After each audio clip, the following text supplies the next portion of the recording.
जी जनाब, उम्मीद है आप सब खैरियत से होंगे, ठीक ठाक होंगे। अच्छा जी, सबसे पहले तो ये बता दीजिए, जो वीडियोस हमने कल बनाई थी वो आपने देखी हैं जाके? कोई उसमें कोई ऑडियो वीडियो का प्रॉब्लम तो नहीं किसी को हुआ? आवाज़ भी है और तस्वीर भी है, ठीक हो गया।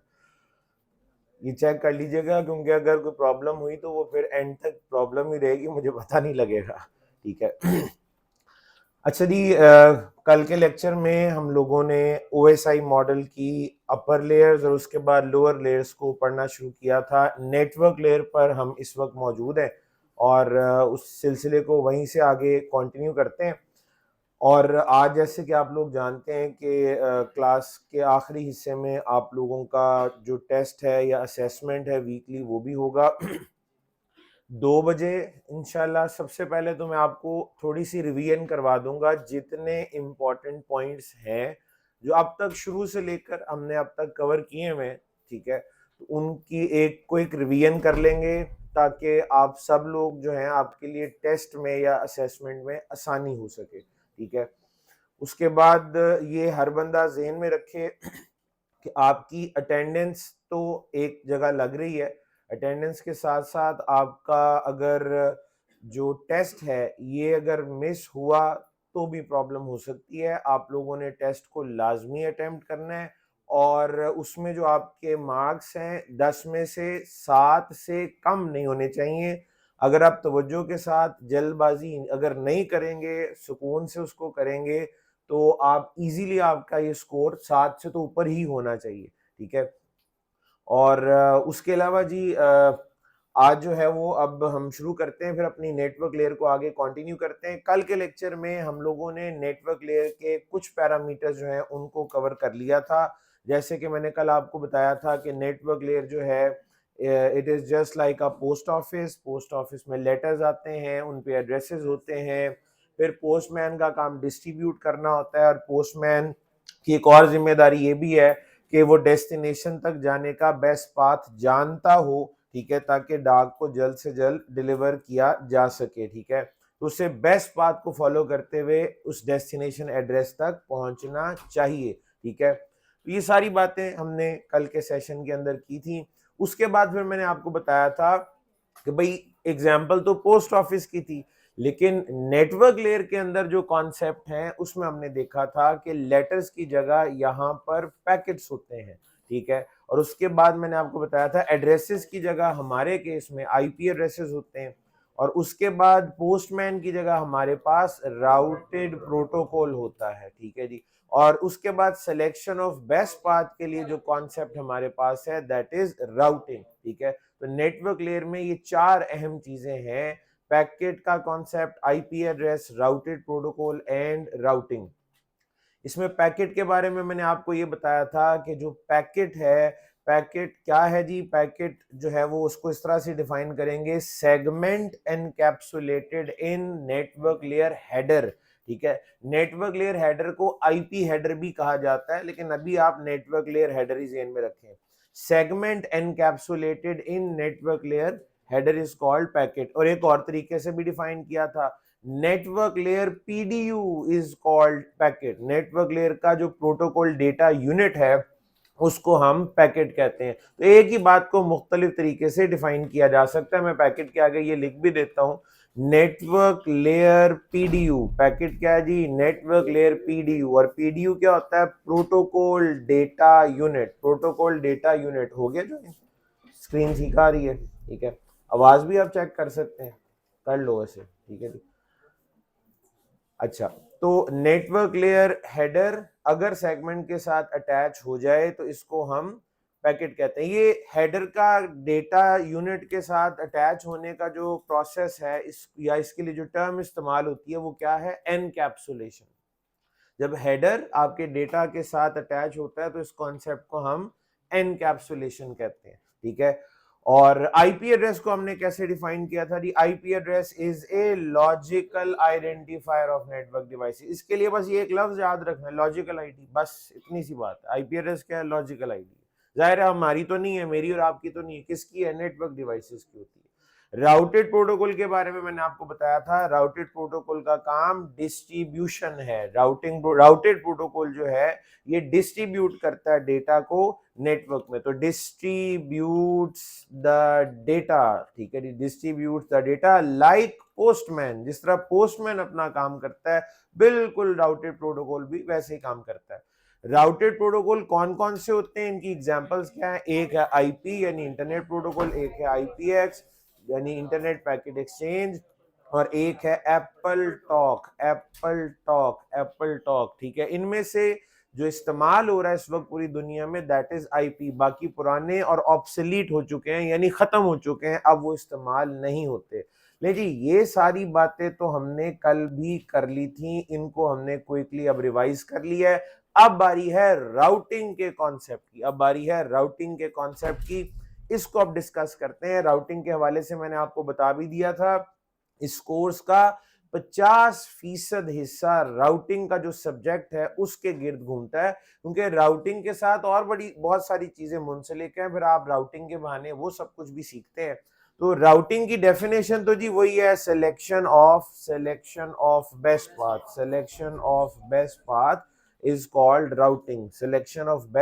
Is called routing. जी जवाब आवाज आ रही है? ठीक आ रही है, वेरी गुड, हो गया। चले, तो selection of best path is called routing. अब यहां से आज बात को आगे बढ़ाते हैं, आज के लेक्चर को, कि राउटिंग के ऊपर थोड़ा सा है तो तारुफ ही, लेकिन राउटिंग का तारुफ हम थोड़ा सा जरा तफसील के साथ करेंगे। तो राउटिंग को दोबारा लिख देता हूं जी, selection of best path is called routing, selection of best path. अच्छा, ये कितने तरीकों से हो सकती है? हर सवाल इंटरव्यू का सवाल है, एग्जाम का सवाल है, ज़हन में रखिएगा। इंटरव्यू लेने वाले ने आपको कहना है व्हाट इज राउटिंग, आपने कहना है सिलेक्शन ऑफ बेस्ट पाथ। उसने आपको फिर कहना है इसकी टाइप्स कितनी है, राउटिंग कितने तरीके से करवाई जा सकती है, इसकी टाइप्स क्या क्या है, ठीक है। तो इसका आप जवाब देंगे। राउटिंग करवाने के दो तरीके हैं, ठीक है, इसको मैं यहाँ पे लिख देता हूँ जी, there are two methods to perform routing कराने के हमारे पास दो तरीके होते हैं। उनमें एक है, जब भी किसी काम को करने के दो तरीके हुआ करेंगे, अमूमन वो यही दो हुआ करेंगे, एक स्टैटिक और दूसरा डायनेमिक, ठीक है। Static routing and dynamic routing, हमने बातों में कल भी स्टैटिक और डायनामिक राउटिंग को डिफाइन किया था, आज दोबारा कर लेते हैं, क्योंकि आज तो अब हम उसको डिस्कस कर रहे हैं तो यहां तो लिखना बनता है। स्टैटिक क्या होता है? जो काम नेटवर्क एडमिनिस्ट्रेटर कंप्लीट करता है उसे हम स्टैटिक कहते हैं। और राउटिंग क्या होती है? Selection of best path. तो आप इसको यूं डिफाइन करेंगे, selection of best path by network admin. Administrator की जगह सिर्फ आप एडमिन भी लिख सकते हैं, by network administrator. Dynamic routing क्या है जी? डायनेमिक क्या होता है जी? Selection of best path by a protocol. कोई प्रोटोकॉल ये काम करता होगा। हमें कल से लेकर ना आज तक ये अंदाजा हो गया और हो रहा है कि प्रोटोकॉल एक तरह का नहीं है, तरह तरह के प्रोटोकॉल हैं। जो अलग अलग प्रोटोकॉल है उनका काम भी अपना अपना है। अब मिसाल के तौर पे selection of best path by, आप कह रहे हैं जी कोई प्रोटोकॉल अगर ये राउटिंग वाला काम करेगा तो इसको हम डायनामिक राउटिंग कहेंगे। अब एक प्रोटोकॉल था राउटेड प्रोटोकॉल, उसका काम क्या होता है? डिस्ट्रीब्यूशन। राउटेड प्रोटोकॉल का काम डिस्ट्रीब्यूशन है, उसका काम बेस्ट पाथ का सिलेक्शन तो नहीं है ना। इसका मतलब है ये जिम्मेदारी किसी और खानदान के ऊपर डाली हुई है, ये जॉब रोल किसी और का है, ठीक है। तो उसे फिर हम राउटेड प्रोटोकॉल तो नहीं कहेंगे, कुछ और कहेंगे। तो उसको फिर क्या कहा जाएगा जी? Selection of best path by routing protocol. Routed protocol अलग है, राउटिंग प्रोटोकॉल अलग है। राउटेड प्रोटोकॉल अलग है और राउटिंग प्रोटोकॉल अलग है। एप्लीकेशन लेयर के प्रोटोकॉल अलग हैं, प्रेजेंटेशन लेयर के प्रोटोकॉल अलग हैं, सेशन लेयर के प्रोटोकॉल अलग हैं, ट्रांसपोर्ट लेयर के प्रोटोकॉल अलग हैं, सबका काम अपना अपना है। एप्लीकेशन लेयर के जो प्रोटोकॉल थे उनका काम क्या था? नेटवर्क एप्लीकेशन जैसे स्काइप, व्हाट्सएप, फेसबुक वगैरह को सर्विसेज देना, ठीक है जी, उनको सर्विसेज देना, ठीक है। प्रेजेंटेशन लेयर के प्रोटोकॉल का काम क्या है? ट्रांसलेट करना, एनकोड डिकोड करना, एनक्रिप्ट डिक्रिप्ट करना। काम ही अलग है ना, खानदान ही अलग होगा। इसी तरह से सेशन लेयर के प्रोटोकॉल का काम लॉजिकल या वर्चुअल सेशन एस्टैब्लिश करना, ताकि availability of the other side, अमूमन ये सर्वर क्लाइंट की बात हो रही होती है, वो चेक किया जाए। ट्रांसपोर्ट लेयर के बारे में क्या ख्याल है? ट्रांसपोर्ट लेयर के जो प्रोटोकॉल है, इनका काम डेटा सेगमेंटेशन है, इनका काम फ्लो कंट्रोल है, इनका काम एरर कंट्रोल है, कनेक्शन ओरिएंटेड और कनेक्शन लेस कम्युनिकेशन परफॉर्म कराना है, तो उनका काम इनसे अलग है। अब आप नेटवर्क लेयर पे आ गए। नेटवर्क लेयर में दो तरह के प्रोटोकॉल आपके सामने आ चुके हैं और दुनिया बड़ा फायदा उठाती है इसका। इनके नामों के मिलते जुलते होने की वजह से इंटरव्यूज और एग्जाम में अक्सर हमसे ये सवालात पूछे जाते हैं। और वो क्या होते हैं जी? वो इस तरह से होते हैं, कभी कहा जाता है व्हाट इज राउटिंग प्रोटोकॉल, ठीक है जी, व्हाट इज राउटिंग प्रोटोकॉल, ठीक है जी। और कभी कहा जाता है व्हाट इज राउटेड प्रोटोकॉल, ठीक है जी। राउटिंग प्रोटोकॉल क्या है? कभी कहा जाता है what is routed protocol, what is routed protocol, ठीक है। राउटिंग प्रोटोकॉल क्या है और राउटेड प्रोटोकॉल, नाम मिलते जुलते हैं, लोग कंफ्यूज हो जाते हैं, ठीक है। तो राउटेड प्रोटोकॉल क्या होता है? डिस्ट्रीब्यूटर, डाकिया, पोस्टमैन, आईपी, अपना आईपी, एप्पल टॉक, आईपीएक्स, ठीक है जी। और राउटिंग प्रोटोकॉल क्या? What is routing protocol? हम कैसे? Routing protocol selects the best path from source to destination. आसान है। राउटिंग प्रोटोकॉल क्या है? Routing protocol selects the best path from source to destination. Routed का जवाब चूंकि ऑलरेडी आपके पास है, लिहाजा मैं यहाँ पे सिर्फ राउटिंग को लिख रहा हूं। Routing protocol selects the best path from source to destination, from source to destination, ठीक है जी।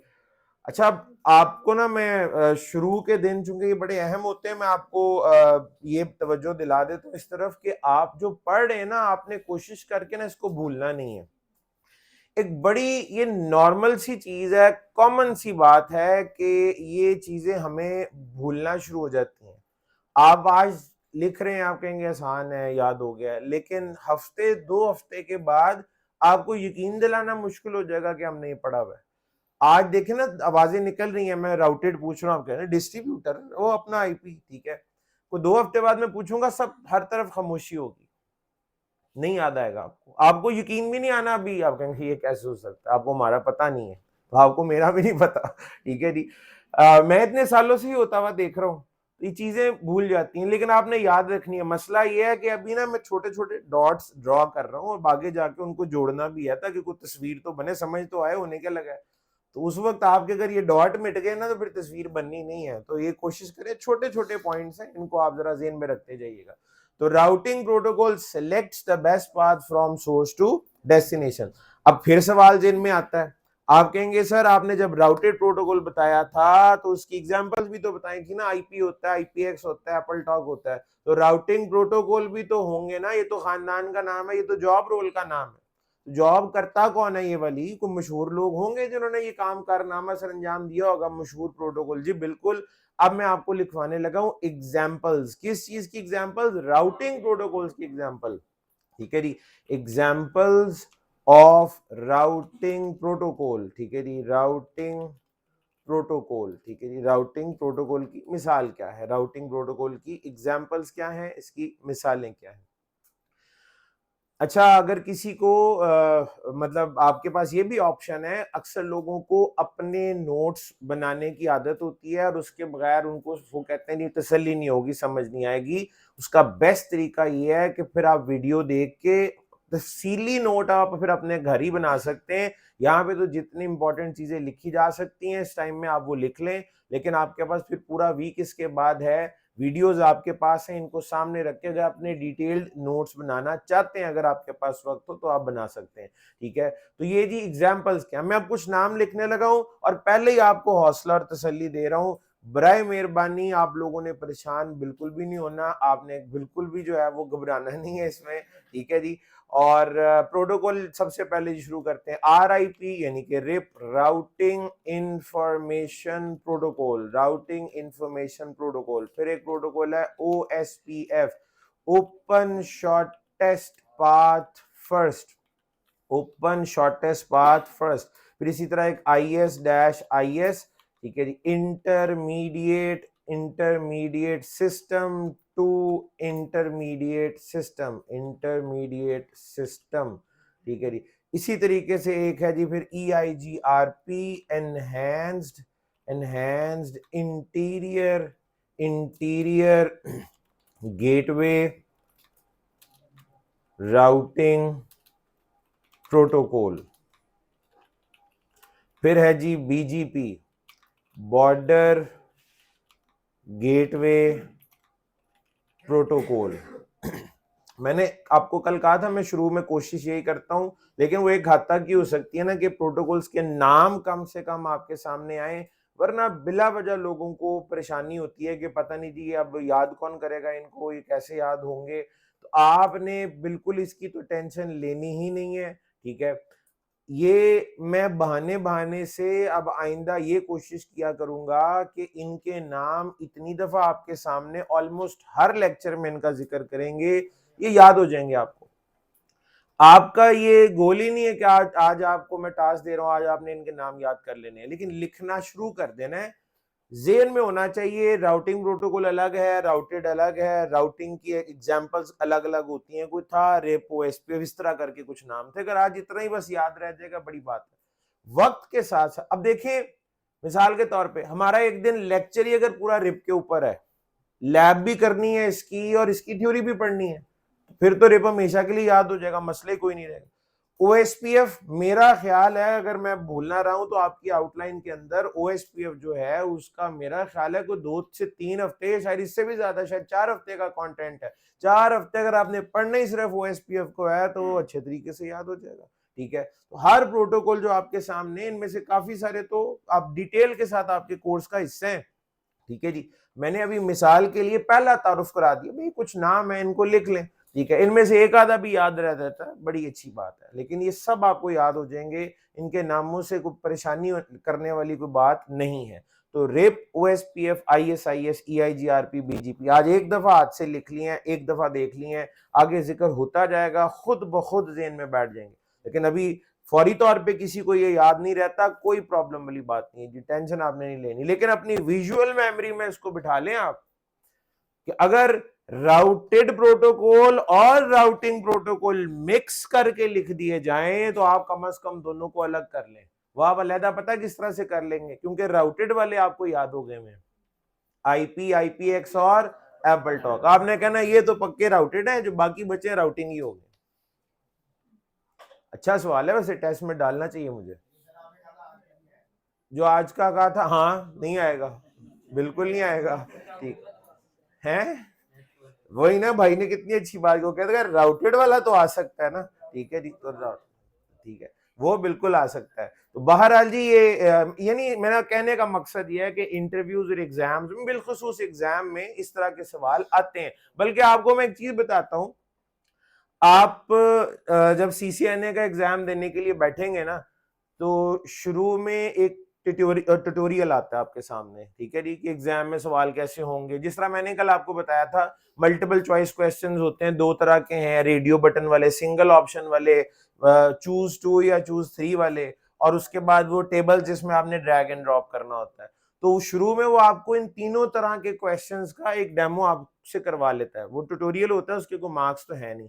उस ट्यूटोरियल में ये सवाल आता है ड्रैग एंड ड्रॉप के लिए, आपको राउटेड और राउटिंग अलग करने होते हैं। मजे की बात है उसके नंबर ही नहीं है, ठीक है जी, क्योंकि ट्यूटोरियल है, ठीक है। तो बाहर यानी इतना पॉपुलर क्वेश्चन है कि उन्होंने वहां रखा हुआ लोगों को समझाने के लिए कि आगे इम्तिहान में सवाल किस टाइप के आएंगे, ठीक है। चले, एक स्क्रीन इतनी देर सामने रहे, उस पर बात होती रहे, कुछ ना कुछ दिमाग में रह ही जाता है, ठीक है। चले जी, अब हमारा टॉपिक अभी राउटिंग नहीं है, हमारा टॉपिक नेटवर्क लेयर भी नहीं है। हम तो OSI मॉडल का ओवरव्यू देख रहे थे, क्योंकि अपनी नेटवर्क लेयर आई थी, थोड़े से हम जज्बाती हो गए, जरा ज्यादा तफसील से इस पे बात कर ली है। तो अभी जरा सबसे पहले स्टेप में इस मॉडल को हम मुकम्मल करेंगे। एक आखिरी बात इस मॉडल के साथ और जोड़ना चाह रहा हूं, वो क्या है, वो बड़ी अहम चीज है। मुझे एक बात बताएं, अगर दुनिया में कोई डिवाइस हो जिसका काम राउटिंग कराना हो, जिसका काम राउटिंग कराना हो, उस डिवाइस का नाम हमें क्या रखना चाहिए? राउटर। उस डिवाइस का नाम क्या होना चाहिए? राउटर। ठीक है जी। आप में से वो लोग जिनका राउटर के साथ पहले कोई तारुफ नहीं था या जिन्होंने इसके बारे में कुछ सुन नहीं रखा था, ठीक है, तो और वो बिल्कुल कुछ नहीं जानते कि अगर राउटर के बारे में कोई कुछ पूछ ले तो हम उसके बारे में क्या कहेंगे। आज आपसे अगर अब कोई पूछ ले राउटर क्या होता है, तो आप खामोश नहीं रहेंगे, आप कहेंगे राउटर एक नेटवर्क डिवाइस है या इंटरमीडिएट डिवाइस है। याद है इंटरमीडिएट और एंड डिवाइस? राउटर एक नेटवर्क डिवाइस है, राउटर एक इंटरमीडिएट डिवाइस है, ठीक है। और बल्कि मैं आपको ये भी बता दूं, ये एक प्रोटोकॉल का नाम लिखा हुआ है ना, intermediate system to intermediate system. यहाँ पे इंटरमीडिएट सिस्टम से मुराद आपको पता है क्या है? राउटर।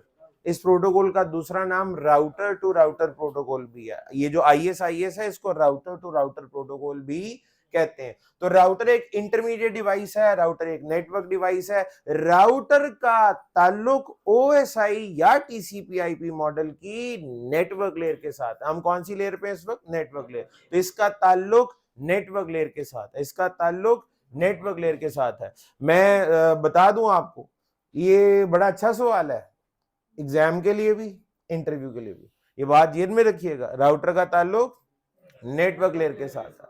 पता नहीं मेरा क्यों दिल चाह रहा है ये सवाल तो आपसे पूछ ही लिया जाए, ठीक है जी। और क्योंकि मैं आपका टेस्ट बना चुका हुआ हूं, इसलिए जब मैं अब बातें कर रहा हूं तो चीजें मेरे जेहन में आ रही हैं, ठीक है जी। तो मेरा दिल चाह रहा है कि ये सवाल होना चाहिए। आप कहेंगे आपने कहा था जो आज कल तक पढ़ा वो आएगा, ठीक है, तो कोई बात नहीं, एक आधा सवाल आज का भी हो सकता है, ठीक है। तो राउटर का ताल्लुक जो है वो नेटवर्क लेयर के साथ है। अच्छा, अब आपसे पूछा था राउटर क्या होता है, तो आप अब जवाब दे रहे हैं। राउटर नेटवर्क एक नेटवर्क डिवाइस है, राउटर इंटरमीडिएट डिवाइस है, राउटर का ताल्लुक OSI या TCP/IP मॉडल की नेटवर्क लेयर के साथ है, राउटर राउटिंग करता है।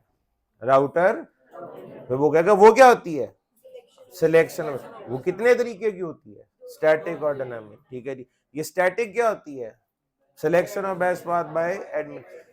डायनामिक क्या होती है? By routing. ये राउटिंग प्रोटोकॉल क्या होते हैं जो बेस्ट पाथ सेलेक्ट? कौन से होते हैं? होते हैं रेपो, SPF, EIGRP, कुछ इस तरह के नाम हैं। तो एक आधा भी याद रह जाए तो मिसाल दी जा सकती है।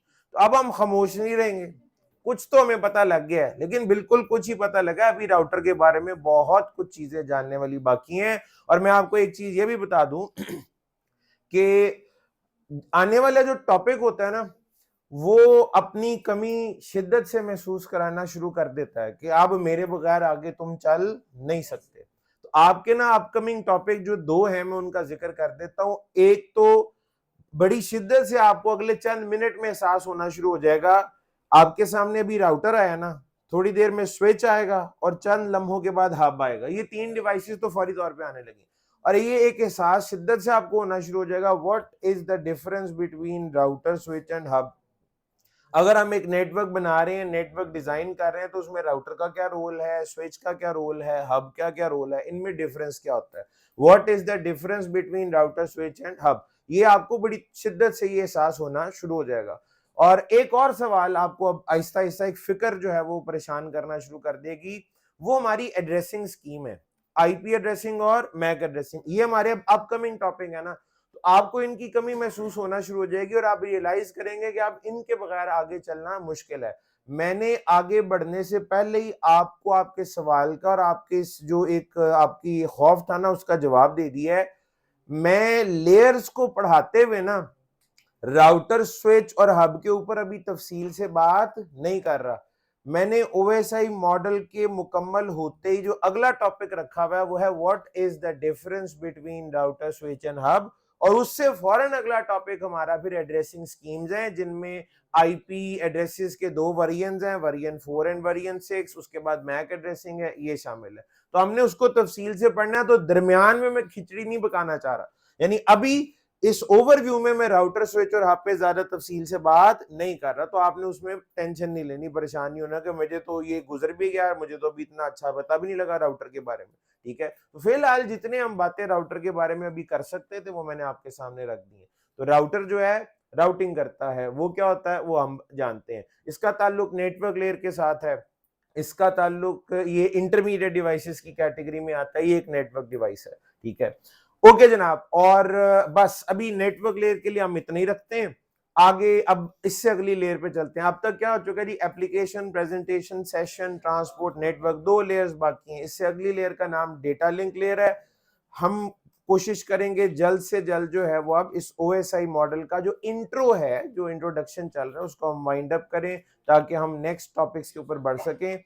डेटा लिंक लेयर, याद रहे हमने इन लेयर्स को पढ़ा नहीं है, सिर्फ देखा है। पूरे कोर्स में इनको पढ़ने अब आगे डिटेल के साथ, ठीक है जी। एक बंदा जब राउटिंग पढ़ रहा है तो वो बेसिकली पढ़ क्या रहा है? Network layer.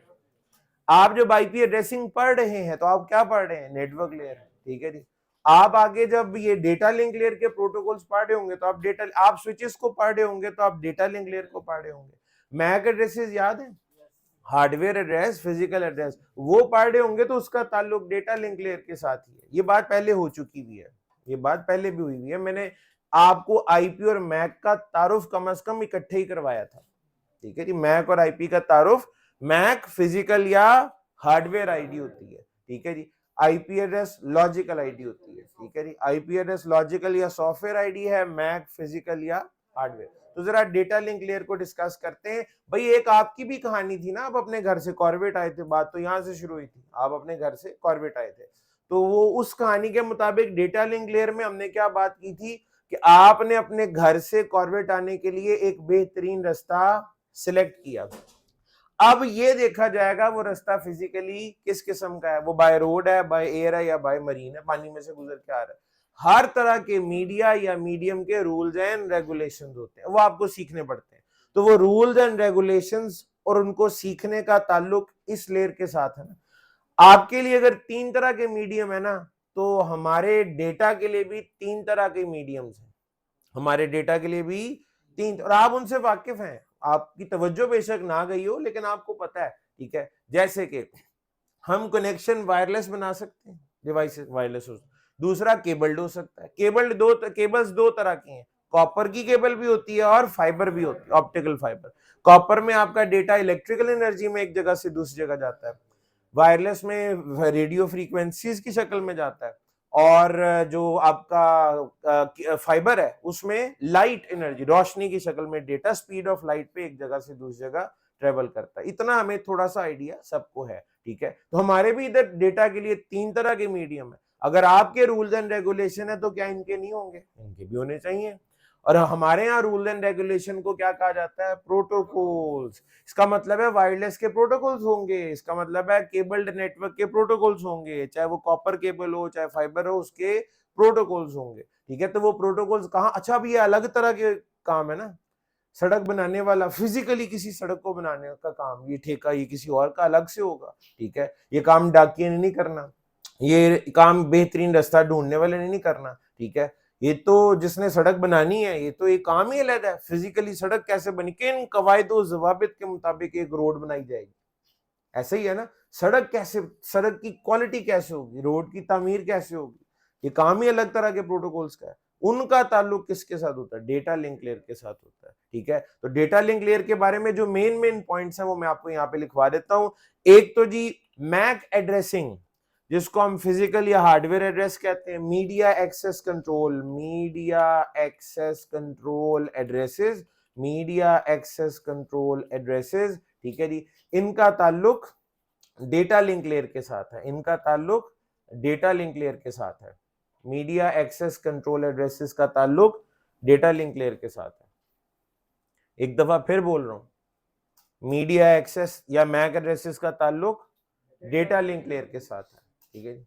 याद रखना है आपने, अब समझ गए ना, डेटा लिंक लेयर के साथ है, भूलना नहीं आपने इसको। पता लगे जो जो बातें मैंने कहा याद रखना वही तो आई नहीं है, ठीक है जी। बहरहाल जी, तो मैक एड्रेसेस, अच्छा इनको फिजिकल या हार्डवेयर या फिक्स्ड आईडीज भी कहा जाता है। अच्छा इसके अलावा इस लेयर के साथ कोई डिवाइस मुंसलिक है जी? बिल्कुल, एक डिवाइस का ताल्लुक इस लेयर के साथ है और उस डिवाइस का नाम है स्विच। स्विच नाम की एक मशहूर नेटवर्क डिवाइस का ताल्लुक, एक जिसको हम स्विच के नाम से जानते हैं, उसका ताल्लुक डेटा लिंक लेयर के साथ है। हमें अभी स्विच के बारे में ज्यादा तफसील नहीं चाहिए, क्योंकि हम पहले ही फैसला कर चुके हैं, अलग अलग करके देखेंगे, बीच में खिचड़ी नहीं पकानी। राउटर को भी समझेंगे अलग से, स्विच को भी समझेंगे, हब को भी समझेंगे, लेकिन इतना पता लग गया स्विच नाम की एक इंटरमीडिएट डिवाइस है, एक नेटवर्क डिवाइस है जिसका ताल्लुक डेटा लिंक लेयर के साथ है। और मैं यहाँ पे आपको एक बात बता दूं, ये स्विच जो है ना, ये अलमारूफ स्विच हो चुका है। असल में जिस स्विच की बात की जा रही होती है ना, जिसको स्विच कहा जा रहा होता है हकीकतन, उसका पूरा नाम है ईथरनेट स्विच। हमारी इस इंडस्ट्री में अलग अलग तरह के स्विचेस हैं, आपको उनका आइडिया हो जाएगा आगे चल के। लेकिन जब स्विच कहा जा रहा होता है ना, एक नेटवर्क डिवाइस को पुकारा जा रहा होता है, राउटर और फिर स्विच, वो स्विच असल में ये वाला स्विच होता है, ईथरनेट स्विच। उसका पूरा नाम ईथरनेट स्विच है, उसका पूरा नाम ईथरनेट स्विच है। एक तो जी डेटा लिंक लेयर के ऊपर मैक एड्रेसेस हैं, दूसरी चीज स्विच नाम की जो नेटवर्क डिवाइस है उसका ताल्लुक भी डेटा लिंक लेयर के साथ है। और सबसे मेन पॉइंट इस डेटा लिंक लेयर का, अगर हम कुछ डिफाइन करना चाहें इसके बारे में कि सबसे मेन फंक्शन क्या है, वो मैं यहां पे लिख रहा हूं, protocols for the physical type of the media link, ठीक है जी, आर स्टडीड। भाई हम तो पढ़ रहे हैं ना, डेटा पे तो बीत रही होगी, ऐसे ही है, हम पढ़ रहे हैं, डेटा पे सब कुछ बीतेगा, उस पे तो हम कहेंगे इम्प्लीमेंटेड, उस पे कहा जाएगा इम्प्लीमेंटेड, स्टडीड स्लैश इम्प्लीमेंटेड, ठीक है। Protocols for the physical type of the medium channel link, ठीक है, आर स्टडीड या implemented in data link layer. Protocols for the physical type of the medium, media, link, channel, path, whatever, जो भी आप लिखना चाहें, एक ही मतलब है, सबसे कॉमन इनमें लिंक है, ठीक है। आर स्टडीड या implemented in data link layer. मिसाल दिए बगैर समझ नहीं आएगी ये बात, तो एग्जाम्पल होनी चाहिए, ठीक है। आगे क्योंकि हम तो अब तक ये समझ चुके हैं प्रोटोकॉल्स तो खानदान में चल रहे हैं जी, और फिर हर खानदान के कई कई चश्मो चिराग होते हैं, वो इधर भी ऐसे ही है। तो ये वाले प्रोटोकॉल भी बहुत सारे होंगे अलग अलग तरह के। हाँ जी, इधर तो लाइनें लगी पड़ी हैं जी, खत्म ही नहीं होते। लेकिन उनमें से जो अभी फौरी तौर पे मिसाल देने के लिए चंद एक लिख लेते हैं, दो तीन का नाम यहाँ पे लिखते हैं। भाई लेट से मैं अपना ये जो मेरा मोबाइल फोन है, ये भी नेटवर्क डिवाइस है, क्योंकि नेटवर्क से कनेक्ट होती है, ठीक है, एंड डिवाइस है लेकिन नेटवर्क डिवाइस भी है। और दूसरी तरफ जो है वो ये मेरा एक और सिस्टम, ये लैपटॉप पड़ा हुआ है जवाद साहब का, वो भी बैठे हुए यहाँ पे, ठीक है। तो मैं अपने इस मोबाइल फोन को जवाद साहब के लैपटॉप से कनेक्ट करवाना चाह रहा हूँ, और जो लिंक होगा वो वायरलेस होगा। मैं वायरलेस लिंक इस्टेब्लिश करना चाह रहा हूँ इसके लिए। तो अब इस वायरलेस लिंक की कनेक्टिविटी के लिए मैं क्या हॉल रोड जाऊं, वहां से जाके कोई रेडियो सेट पुराने ढूंढूं, उसमें से ट्रांसीवर निकाल लूं, ठीक है, एक अपने पास लगाऊं, एक जवाद साहब को, तब ये वायरलेस लिंक स्टैब्लिश होगा, या कोई और तरीका है? आप कहेंगे इतना तकल्लुफ करने की कोई जरूरत नहीं है। एक खास किस्म का कार्ड होता है, नेटवर्क कार्ड होता है, नेटवर्क इंटरफेस कार्ड होता है। नेटवर्क पोर्ट तो यहाँ नहीं कह सकते क्योंकि वायरलेस है ना, तो हम नेटवर्क इंटरफेस कार्ड कहेंगे। पोर्ट के लिए तो फिर केबल भी लगनी चाहिए ना, तो नेटवर्क इंटरफेस कार्ड एक खास तरह का कार्ड मिलता है, वो ऑलरेडी एन मुमकिन आपके भी फोन में होगा, जवाद साहब के लैपटॉप में भी होगा, ठीक है। अगर तो वो कार्ड मौजूद है तो आप उसको इस्तेमाल करते हुए, उस टेक्नोलॉजी को यूज करते हुए अपना वायरलेस लिंक इस्टेब्लिश कर सकते हैं। आपको ये इतने तकल्लुफ करने की जरूरत नहीं है। आपने नोट किया बार बार क्या कह रहे थे, खास तरह का कार्ड। खास तरह से मुराद या आप किसी प्रोटोकॉल की तरफ इशारा करना चाह रहे हैं? वो जो कार्ड है वो कुछ खास रूल्स एंड रेगुलेशंस को फॉलो करता होगा, किसी खास प्रोटोकॉल को फॉलो करता होगा, और उनके नामों से आप बड़े अच्छे तरीके से वाकिफ हैं। जैसे कि आप ये कहना चाह रहे हैं सर, वाईफाई आपके एक कार्ड है जिसके ऊपर वाईफाई नाम का प्रोटोकॉल चल रहा है, ठीक है जी, वाईफाई नाम का प्रोटोकॉल चल रहा है, आप ये इस्तेमाल करते हुए कनेक्टिविटी करा सकते हैं, कोई मसले वाली बात नहीं है। अच्छा, ये जो वाईफाई वाला नाम है, ये तो जिन्होंने ये प्रोटोकॉल्स आर सॉफ्टवेयर, जिन्होंने ये सॉफ्टवेयर बनाया होगा, जिन्होंने ये टेक्नोलॉजी बनाई होगी, उन्होंने ये नाम रख दिया। अच्छा, आप में भी कोई अच्छा डेवलपर या प्रोग्रामर है, आप भी कई सॉफ्टवेयर बना सकते हैं। आपका बनाया हुआ सॉफ्टवेयर क्या पूरी दुनिया इस्तेमाल भी करना शुरू कर देगी? पॉसिबिलिटी है, लेकिन उस सूरत में कि एक तो आपने कोई बड़ी शानदार चीज बनाई हो, वो काफी नहीं है। आपको किसी ना किसी इदारे से, किसी जिस पे लोगों का एतबार हो, ट्रस्ट हो, उससे अपनी टेक्नोलॉजी को जाके रजिस्टर कराना पड़ेगा, स्टैंडर्डाइज्ड कराना पड़ेगा। जिस तरह घी के 2 डब्बे पड़े हों, एक पे लिखा हो ISO फलां फलां स्टैंडर्ड सर्टिफाइड और एक पे ना लिखा हो, एक पे लिखा हो जी वो PCSIR वाली लैब से टेस्टेड है, एक पे ना लिखा हो, तो आपका ट्रस्ट उस पे होगा जो टेस्टेड है, ठीक है जी। जिसके पास कोई सर्टिफिकेशन मौजूद है, आप कहेंगे ये मेयारी चीज है और दूसरी गैर मेयारी है, ठीक है। तो यहाँ भी ऐसा ही है, हमारे केस में भी यही होता है। आपको अपनी टेक्नोलॉजी जब तक किसी मोतबर इदारे से जिस पे पूरी दुनिया का ट्रस्ट हो, जब तक आप उससे अटेस्ट नहीं करा लेते, जब तक अपनी टेक्नोलॉजी को रजिस्टर नहीं करा लेते, लोगों का ट्रस्ट उस टेक्नोलॉजी पे बहाल नहीं होता। अब जिन्होंने वाईफाई बनाया वो अपनी ये टेक्नोलॉजी लेकर चले गए IEEE के पास, ठीक है। दुनिया में हर चीज का स्टैंडर्ड ISO नहीं बना रहा होता, बेतहाशा और भी जो है वो अथॉरिटीज हैं। IEEE का नाम टेक्नोलॉजी और इंजीनियरिंग की दुनिया में देखा जाए तो आपको सबसे पहले नजर आ रहा होगा, ठीक है। Institute of electrical and electronics engineering, institute of electrical and electronics engineering. भाई इलेक्ट्रिकल एंड इलेक्ट्रॉनिक्स इंजीनियरिंग तो हम बोलते ही है ना, सुनते भी रहते हैं, उसके शुरू में इंस्टीट्यूट लगा दें। और मैंने आपको पहले ही कहा था इस तरह की एब्रीविएशंस याद रखने की टेंशन में ना पड़े। IEEE आ गया ना, इतनी दफा IEEE आगे आना है कि आपको अच्छी तरीके से खुद ही याद हो जाएगा। तो वाईफाई वाले पहुंच गए थी IEEE के पास, institute of electrical and electronics engineering के पास, ठीक है। और अच्छा IEEE का नाम आपको कभी किसी साबुन के ऊपर लिखा हुआ नजर नहीं आएगा, आपको घी के डब्बे भी नजर नहीं आएगा। ये हमेशा टेक्नोलॉजी से रिलेटेड चीजों को स्टैंडर्डाइज करते हैं, ठीक है। आप क्या, मैंने एक शैम्पू बनाया, मैं उनसे स्टैंडर्डाइज कराऊं? अच्छा, ये रूल अद्वियात पे भी है, मेडिसिन में भी है, ठीक है। अगर कोई प्रॉपर लैब टेस्टेड दवाई होगी, ठीक है, तो उसके ऊपर आपका ज्यादा ट्रस्ट होगा, डॉक्टर उसको ज्यादा रिकमेंड करेंगे। और एक चीज अगर मयारी नहीं है तो उसको लोग जो है वो फिर इस्तेमाल नहीं करते। अच्छा जी, जब ये IEEE के पास टेक्नोलॉजी पहुंची, IEEE ने टेस्ट किया, उन्होंने कहा जी बड़ी बेहतरीन टेक्नोलॉजी आपने बनाई है। तो IEEE ने कहा जी सबसे पहले तो हम इसको एक टेक्निकल नाम देंगे। तो इसको जो नाम दिया गया इस टेक्नोलॉजी को, that is WLAN, wireless local area network.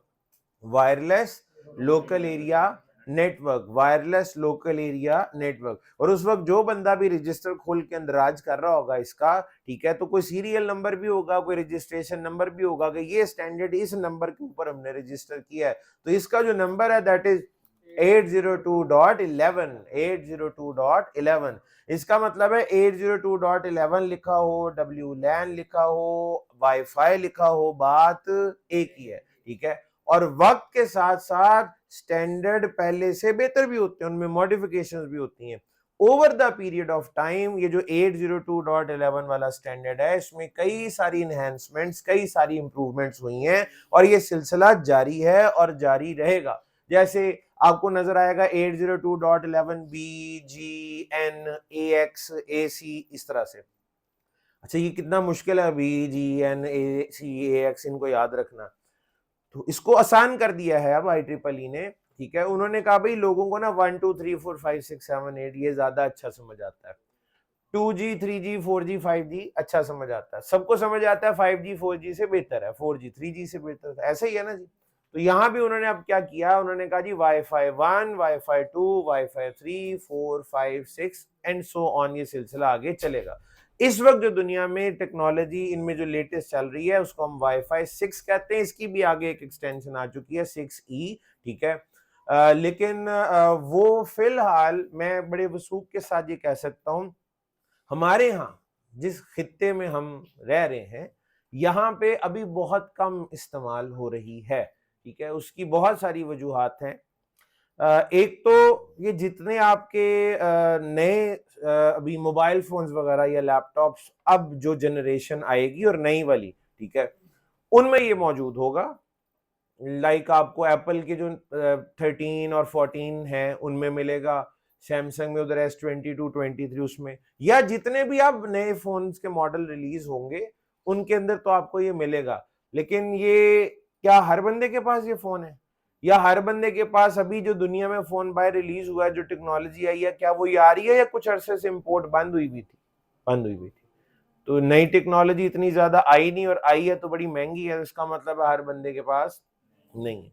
हमारे यहाँ अभी ये बहुत कम इस्तेमाल हो रहा है। हमें तो वैसे भी आदत है जब दुनिया अगले पे जाती है फिर हम वो जनरेशन, चाहे गाड़ियां हो, कोई फोन हो तो हमें आदत है वैसे ही, ठीक है, हम एंजॉय करते हैं इसको, ठीक है। हमारे तो 5G नहीं है ना अभी, दुनिया में तो कब से आ गया हुआ है, ठीक है, तो कोई बात नहीं, हम 4G पे भी गुजारा कर रहे हैं, हमें क्या हो गया है। अच्छा, तो ये कहानी इधर भी है। दूसरी चीज, आपके पास फोन आ गया वाईफाई 6 या 6E वाला, तब भी आपको कोई फायदा नहीं होना। क्यों? आपने कनेक्ट किसके साथ होना है? ये वायरलेस एक्सेस पॉइंट लगा हुआ है, ठीक है। जब तक ये भी 6 या 6E वाला नहीं होगा, आपको कोई फायदा नहीं मिलने वाला, ठीक है। तो आप बेशक फोन लेके खुश हो रहे हो, मेरे पास आ गया 14 प्रो मैक्स, अब मैं 6E चलाऊंगा, या मैंने वो सैमसंग का जो लेटेस्ट फोन आया वो भी मैंने ले लिया। पहले घर में वाईफाई का ये जो एक्सेस पॉइंट है वो भी फिर आप 6E वाला वो नहीं मिलेगा आपको, मिल गया तो वो बड़ा महंगा होगा। सिस्को का जो ये वाला सस्ते से सस्ता बाहर जो मिल रहा है इस वक्त, वो कोई 100-125 डॉलर का है, सिस्को का सबसे हल्की सीरीज जो है, और वो यहां पर जब आएगी तो ज़ाहिर है उसकी कीमत में और इजाफा हो चुका होगा, ठीक है। लेकिन चलें, खैर, ये मैंने आपको आइडिया दे दिया है, इसके अब ज्यादा डिटेल में हम नहीं जा रहे। तो इस तरह का प्रोटोकॉल जैसे वाईफाई, इसकी एक और मिसाल लें, वायरलेस कनेक्टिविटी के लिए मैंने जवाद साहब के लैपटॉप से कनेक्ट करना, क्या मेरे पास कोई और ऑप्शन नहीं है ब्लूटूथ, हम ब्लूटूथ इस्तेमाल कर सकते हैं। अब जिन्होंने ब्लूटूथ बनाया वो भी पहुंच गए जी IEEE के पास, और उन्होंने जाके IEEE को समझाया, उन्होंने कहा जी हमने एक ऐसी टेक्नोलॉजी बनाई है, इंसान के इर्द गिर्द ना, मेरे अगर मैं 15 फुट का एक रेडियस बनाऊं, ठीक है, तो ये कहा जाता है ये मेरी पर्सनल स्पेस है, मेरे इर्द गिर्द 15 फुट का अगर रेडियस खींच दिया जाए, ठीक है, तो ये आप अपने घर के कमरे में बैठे हुए, स्टडी रूम में बैठे हुए, तो ये मेरी एक पर्सनल स्पेस है, इसको हम कहते हैं personal area network, personal area network, ठीक है। तो उन्होंने कहा जी आपके पर्सनल एरिया के अंदर, PAN कहेंगे इसको, पैन, ठीक है। अब एक पर्सनल एरिया के अंदर आपके पास जितने भी गैजेट्स हैं, जिनको जितनी भी डिवाइसेस हैं, उन्हें अगर आप आपस में कनेक्ट करना चाहते हैं वायरलेस के थ्रू, ठीक है, तो उसके लिए ये टेक्नोलॉजी बनाई गई है। IEEE ने उसको देखा, परखा और अपने पास रजिस्टर करके इस टेक्नोलॉजी को नाम दे दिया WPAN, wireless personal area network. और इसका जो स्टैंडर्ड था, बंदा जब रजिस्टर खोल के बैठा होगा तो उस वक्त नंबर होगा 802.15, 802.15। इसी तरीके से ये वायरलेस की दो टेक्नोलॉजी हैं। इसी तरह अगर हम केबल्ड में आ जाएं, तो केबल की जो इस वक्त सबसे मशहूर टेक्नोलॉजी पूरी दुनिया में है, that is Ethernet. Again, Ethernet बनाने वालों ने ईथरनेट बनाया, IEEE के पास गए, उन्होंने रजिस्टर किया, उन्होंने कहा जी हम इसको नाम दे रहे हैं लैन, लोकल एरिया नेटवर्क।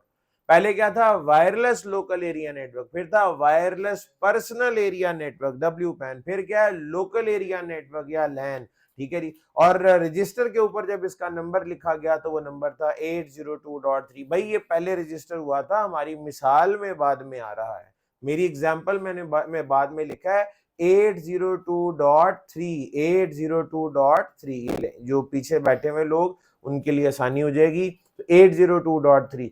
इस तरह के सैकड़ों और हैं, मैंने चंद एक के नाम यहाँ पे भी लिखे हैं। अक्सर लोगों के ज़हन में आ रहा होगा सर ये लैन है, जिस तरह वायरलेस लैन है, जिस तरह आपने WPAN लिख दिया है, इस तरह आपने वैन भी सुना हुआ है, मैन भी सुना हुआ है, सैन भी सुना हुआ है। अंग्रेजी का कोई अब मेरा हाल है लेटर बचा नहीं है जिससे कुछ ना शुरू होता है, सबसे कुछ ना कुछ शुरू होता है। तो मैं बता रहा हूँ ना, हर एक चीज के लिए सैकड़ों की तादाद में प्रोटोकॉल्स हैं। मैंने अभी सिर्फ ये बताया इस नोयत के जितने भी प्रोटोकॉल्स हैं उनका ताल्लुक डेटा लिंक लेयर के। इनका काम क्या है? लिंक, फिजिकल लिंक एस्टेब्लिश कराने के लिए जो रूल्स एंड रेगुलेशंस हैं वो डिफाइन करना। वायरलेस लिंक बनाना है, 15 फुट के अंदर बनाना है, ये रूल्स है, ठीक है जी। एक बिल्डिंग के अंदर बनाना है, ये रूल्स है, ठीक है जी। केबल इस्तेमाल करनी है, ये रूल्स है, ठीक है। तो इसमें बहुत सारी ऑप्शन है। अगेन, WLAN क्या था, पैन क्या था, लैन क्या था, कतन याद रखने की जरूरत नहीं है, बिल्कुल याद रखनी। आ गया ना सामने, एक दफा सुन लिया ना, देख लिया लैन होता है, कोई वैन, एक WLAN था, वैन का भी जिक्र हुआ, भाई आगे तफसील से आपने आगे पढ़ना क्या है, यही सब कुछ पढ़ना है। लैब्स हैं इन चीजों के ऊपर, प्रोटोकॉल्स को एक एक करके आपने डिटेल के साथ पढ़ना है, ये काम कैसे करता है, इसकी इंप्लीमेंटेशन कैसे होती है, ठीक है। तो आगे जाके इनको हम तफसील के साथ देखें। जब सोचे टॉपिक ही WLAN होगा तो उस दिन पे पूरी तफसील से इस पे बात हो जाएगी, सब याद हो जाएगा, ठीक है। तो बहरहाल यहाँ पे हम इसको आइडिया मैंने दे दिया कि इससे मुराद क्या है। Protocols for the physical type of the medium are studied या implemented in data link layer. यहाँ पे हमने 3 एग्जांपल्स लिख लिए हैं जिससे आपको अच्छा अंदाजा हो गया कि इस तरह की जितनी चीजें उनका ताल्लुक डेटा लिंक लेयर के साथ होता है। तो डेटा लिंक लेयर के ऊपर जनाब जो फेमस चीजें थी वो मैंने लिख दी है जनाब। मैक एड्रेसेस है, स्विच नाम की एक डिवाइस है, और वो तमाम प्रोटोकॉल्स हैं जिनकी मदद से हम फिजिकल लिंक स्टैब्लिश कर रहे होते हैं, ठीक है। अच्छा जनाब, डेटा लिंक लेयर से आगे एक लेयर रह गई है, लेकिन यहाँ पे मैं एक बड़ी अहम बात आपको बताना चाह रहा हूँ। 7 लेयर्स है ना टोटल, हमने 6 को देखा, अभी गो थ्रू किया, हम पढ़ तो भी रहे नहीं, इनको गो थ्रू किया हमने। इन 6 लेयर्स की एक खास बात है, यहां तक एक खास बात है, हार्डवेयर और सॉफ्टवेयर यहां तक साथ साथ चलते रहे हैं, यानी हार्डवेयर और सॉफ्टवेयर एक दूसरे के साथ चल रहे हैं। आप जब आपने एप्लीकेशन लेयर से पढ़ना शुरू किया था तो आपके ज़हन में डिवाइस कौन सी चल रही थी? एंड डिवाइसेस, लैपटॉप, डेस्कटॉप, ठीक है जी, मोबाइल फोन, ये आपके ज़हन में था। जब आप नेटवर्क लेयर पे पहुंचे तो अचानक एंट्री आई राउटर की। जब आप डेटा लिंक लेयर पे आए तो एंट्री आई स्विच की। अब राउटर के ऊपर, राउटर अगर सिस्को का है तो ऑपरेटिंग सिस्टम होगा कि नहीं होगा? होगा। और कौन सा होगा? iOS। स्विच अगर सिस्को का है तो ऑपरेटिंग सिस्टम होगा, होगा कौन सा? iOS। इन पे प्रोटोकॉल चल रहे होंगे, चल रहे होंगे, प्रोटोकॉल्स आर सॉफ्टवेयर। तो ऐसे हार्डवेयर मौजूद है इन लेयर्स में जिनके ऊपर सॉफ्टवेयर किसी ना किसी शक्ल में मौजूद है। ऐसी डिवाइस जिसके ऊपर सॉफ्टवेयर हो उसे हम इंटेलिजेंट डिवाइस कहते हैं। तमाम डिवाइसेस जिन पे सॉफ्टवेयर किसी भी शक्ल में मौजूद हो, ठीक है, उन्हें हम क्या कहते हैं कि ये डिवाइस इंटेलिजेंट है। कुछ डिवाइसेस ज्यादा इंटेलिजेंट होती हैं और कुछ डिवाइसेस कम इंटेलिजेंट होती है, वो तो है, लेकिन इंटेलिजेंट होगी। हार्डवेयर और सॉफ्टवेयर के साथ से क्या मुराद थी? जितना भी हार्डवेयर अभी तक हमारे रास्ते में आया वो सारे का सारा इंटेलिजेंट था। आप सोचिए, कोई भी डिवाइस सोच ले, वो इंटेलिजेंट होगी। स्विच इंटेलिजेंट है, राउटर इंटेलिजेंट है, लैपटॉप, डेस्कटॉप, स्मार्टफोन इंटेलिजेंट है, स्मार्ट टीवी इंटेलिजेंट है। जितनी भी डिवाइसेस आपके सामने अभी तक आई हैं या जिनको आपने इमेजिन किया हुआ था, वो सब इंटेलिजेंट है, क्योंकि हार्डवेयर और सॉफ्टवेयर साथ साथ है। ये जो अभी तक 6 लेयर्स हैं, इनमें तमाम ऐसा हार्डवेयर है या तमाम ऐसी डिवाइसेस हैं जिनमें सॉफ्टवेयर मौजूद है, ठीक है। लेकिन अब जो अगली लेयर आने वाली है उसका नाम क्या है? फिजिकल। और फिजिकल का मतलब, दूसरा मतलब होता है हार्डवेयर। फिजिकल का दूसरा मतलब हार्डवेयर। तो इससे अगली लेयर जो है उसका नाम फिजिकल लेयर भी है, उसको हार्डवेयर लेयर भी कहते हैं। फिजिकल लेयर या हार्डवेयर लेयर, फिजिकल लेयर या हार्डवेयर लेयर, ठीक है जी। तो फिजिकल लेयर, लेकिन जो उसका बकायदा नाम है ओएसआई मॉडल में, दैट इज फिजिकल, ठीक है जी। तो फिजिकल लेयर और दूसरा मतलब हार्डवेयर लेयर भी है। फिजिकल लेयर की मेन बात क्या है, अहम बात क्या है जी? तो फिजिकल लेयर पे बात करते हैं। फिजिकल लेयर में तमाम उन डिवाइसेस को डिस्कस किया जाता है, पढ़ा जाता है जिनके ऊपर सॉफ्टवेयर किसी भी शक्ल में मौजूद नहीं होता। All devices without any software belong to physical layer. तमाम ऐसी डिवाइसेस जिन पे सॉफ्टवेयर किसी भी शक्ल में मौजूद नहीं है, कोई ऑपरेटिंग सिस्टम नहीं, कोई सॉफ्टवेयर नहीं, कोई एप्लीकेशन नहीं, ठीक है जी, उन तमाम डिवाइसेस का ताल्लुक फिजिकल लेयर के साथ है। इसकी सबसे बड़ी मिसाल, सबसे बड़ी एग्जांपल क्या होगी? कौन सी डिवाइसेस भाई? सबसे पहली चीज तो आती है all types of cables and connectors. इनको हम इग्नोर नहीं कर सकते। All types of cables and connectors, हर तरह की केबल और कनेक्टर जो आगे आपने कनेक्टिविटी के लिए इस्तेमाल करना है, उन सब का ताल्लुक फिजिकल लेयर के साथ है। अक्सर लोगों को लगेगा ये तो बड़ी मामूली सी चीजें होती हैं। याद रखिएगा, अगर हमें बिलियंस या ट्रिलियंस ऑफ डॉलर का कोई प्रोजेक्ट भी मिल जाए ना, या चले रुपीस का भी प्रोजेक्ट मिल जाए, कोई अरबों रुपए का या खरबों रुपए का प्रोजेक्ट मिल जाए, सबसे पहला काम उस प्रोजेक्ट में यही होता है, केबलिंग इंजीनियर्स का। हम साइट सर्वे के लिए जाते हैं, मेजरमेंट्स करके आते हैं, सारी कॉस्ट निकलती है वगैरह वगैरह, और सबसे पहले काम भी यही टीम जाके कर रही होती है, ठीक है। और अच्छा खासा पैसा इसके अंदर इन्वॉल्व होता है, अच्छा खासा वक्त, अच्छा खासा टाइम जो है इसके ऊपर लगता है, ठीक है। तो ये और हमने ना अपना एक रूल भी बनाया हुआ है, यानी हम अगर कॉर्बेट की बात करें हम जब भी कोई नया बंदा हायर करते हैं ना, अगर वो एक्सपीरियंस्ड नहीं है, अभी पढ़ के डिग्री की है, सर्टिफिकेशंस की हैं, पढ़ के अगर वो फील्ड में आया है, फ्रेश है, हम सबसे पहले उनको उसको जिन प्रोजेक्ट्स पे भेजते हैं वो ये केबलिंग के होते हैं, वो केबलिंग की टीम के साथ जाता है। चाहे आप गोल्ड मेडल लेके आए हो, सबसे पहले हम लोग केबलिंग की टीम के साथ, ऐसे ही होता है ना, ऐसे ही होता है। आप ही रगड़ा लगाते हैं, आपको अभी खुद रगड़ा लग रहा है, आप रगड़ा लगाते हैं, ये है वो शख्स, देख लें इसको, ठीक है जी। क्योंकि इसके बगैर आप किसी भी प्रोजेक्ट का पूरा लाइफ साइकिल समझ ही नहीं सकते, कहानी शुरू कहां से हो रही है और खत्म कहां पे जाके होनी है, जब तक आपको छोटी छोटी चीजों का अंदाजा नहीं होगा, ठीक है। फिर यही टीम है जो आगे रैक्स, जिनमें डिवाइसेस लगानी है, रैक्स मैनेज करते हैं, उसमें केबल मैनेज करते हैं, ठीक है जी। डिवाइसेस की कनेक्टिविटी होती है, कॉन्फ़िगरेशन जाके सेटिंग शूटिंग, तो ये अफसरों वाला काम तो बहुत बाद में जाके होगा, ठीक है जी। तो प्रोजेक्ट का मेन हिस्सा तो इन्हीं के साथ गुजरना। हाँ, एक बदकिस्मती है, वो हमारे मुल्क की ओवरऑल है कि हमने बड़ा फर्क रखा हुआ है सैलरी के लिहाज से, रिस्पेक्ट के लिहाज से। बाहर तो हम कहते हैं ना, प्लम्बर भी उतने पैसे कमा रहा होता है जितना कि बाकी एक पढ़ा लिखा बंदा जो है वो पैसे कमा रहा हो, ऐसे ही है। बाहर कारपेंटर हो सकता है आपसे ज्यादा पैसे कमा रहा हो, आप अगर एक पढ़ लिख के बाहर गए और आपने जॉब शुरू की है, ऐन मुमकिन है वहां तरखान जो है वो आपसे ज्यादा पैसे कमा रहा हो, बिल्कुल पॉसिबिलिटी है, ठीक है। और एक की मेकर जो चाबियां बनाता है वो आपसे ज्यादा पैसे कमा रहा हो, बिल्कुल ऐसा ही है, ठीक है। लेकिन हमारे यहाँ जरा फर्क है, हम कहते हैं टेक्नीशियंस हैं, इलेक्ट्रिशियंस हैं, तो यहाँ पे इतने अच्छे लोग पैसे नहीं कमाते, लेकिन बाहर की दुनिया में लोग बहुत अच्छे खासे केबलिंग की बेस के ऊपर ही पैसे जो है वो कमा रहे होते हैं, ठीक है। चलें खैर, all types of cables and connectors जिनको आप आइंदा आने वाले दिनों में देखेंगे, उनका ताल्लुक फिजिकल लेयर के साथ होगा। लेकिन आप कहेंगे सर दिमाग को उस वक्त तक सुकून नहीं मिलना जब तक कि राउटर और स्विच की टक्कर की, क्योंकि हम ना राउटर की एक शक्ल बना चुके हैं अपने दिमाग में, हालांकि हमने देखा भी नहीं होगा, लेकिन एक शक्ल बनी हुई है, कोई डब्बा डुब्बा सा होगा कोई राउटर, ठीक है जी। तो ये तो अब आएगा इंशाल्लाह बहुत जल्द आपको नजर, ठीक है। तो फिर देखेंगे कैसा होता है, और स्विच जो है वो कैसा होगा, आपने एक तस्वीर ख्याली बनाई ली होगी, ऐसा होता होगा स्विच, ठीक है। उसी तरह आप एक्सपेक्ट कर रहे होंगे कि हब भी उसी वजन के ऊपर कोई डिवाइस, कोई और डिवाइस होनी चाहिए, ठीक है। तो उस डिवाइस का नाम जो है दैट इज हब।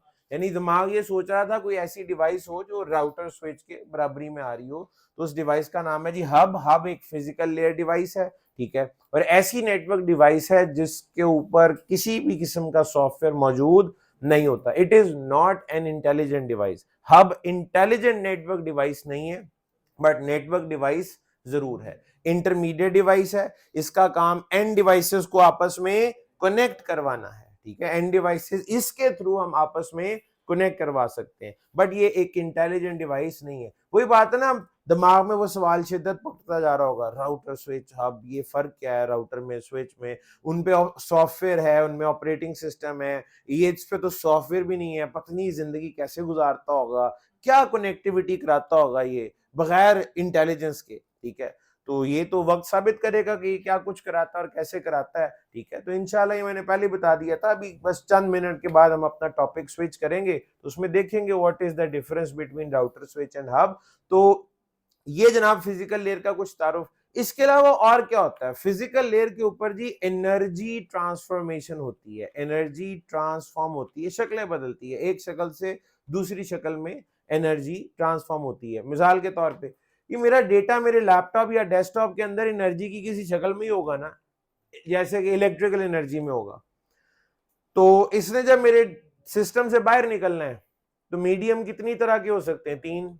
आगे के कॉपर केबल हो सकती है, फाइबर हो सकती है, और वायरलेस हो सकती है। तो इलेक्ट्रिकल से अगर तो बाहर कॉपर केबल है, तो ये electrical to electrical energy transformation ही होगी, सिर्फ वोल्टेज लेवल ऊपर नीचे हो सकते हैं। अच्छा, वायरलेस के केस में ये फ्रीक्वेंसीज रेडियो फ्रीक्वेंसीज में कन्वर्ट हो जाएगा, electrical to radio frequency.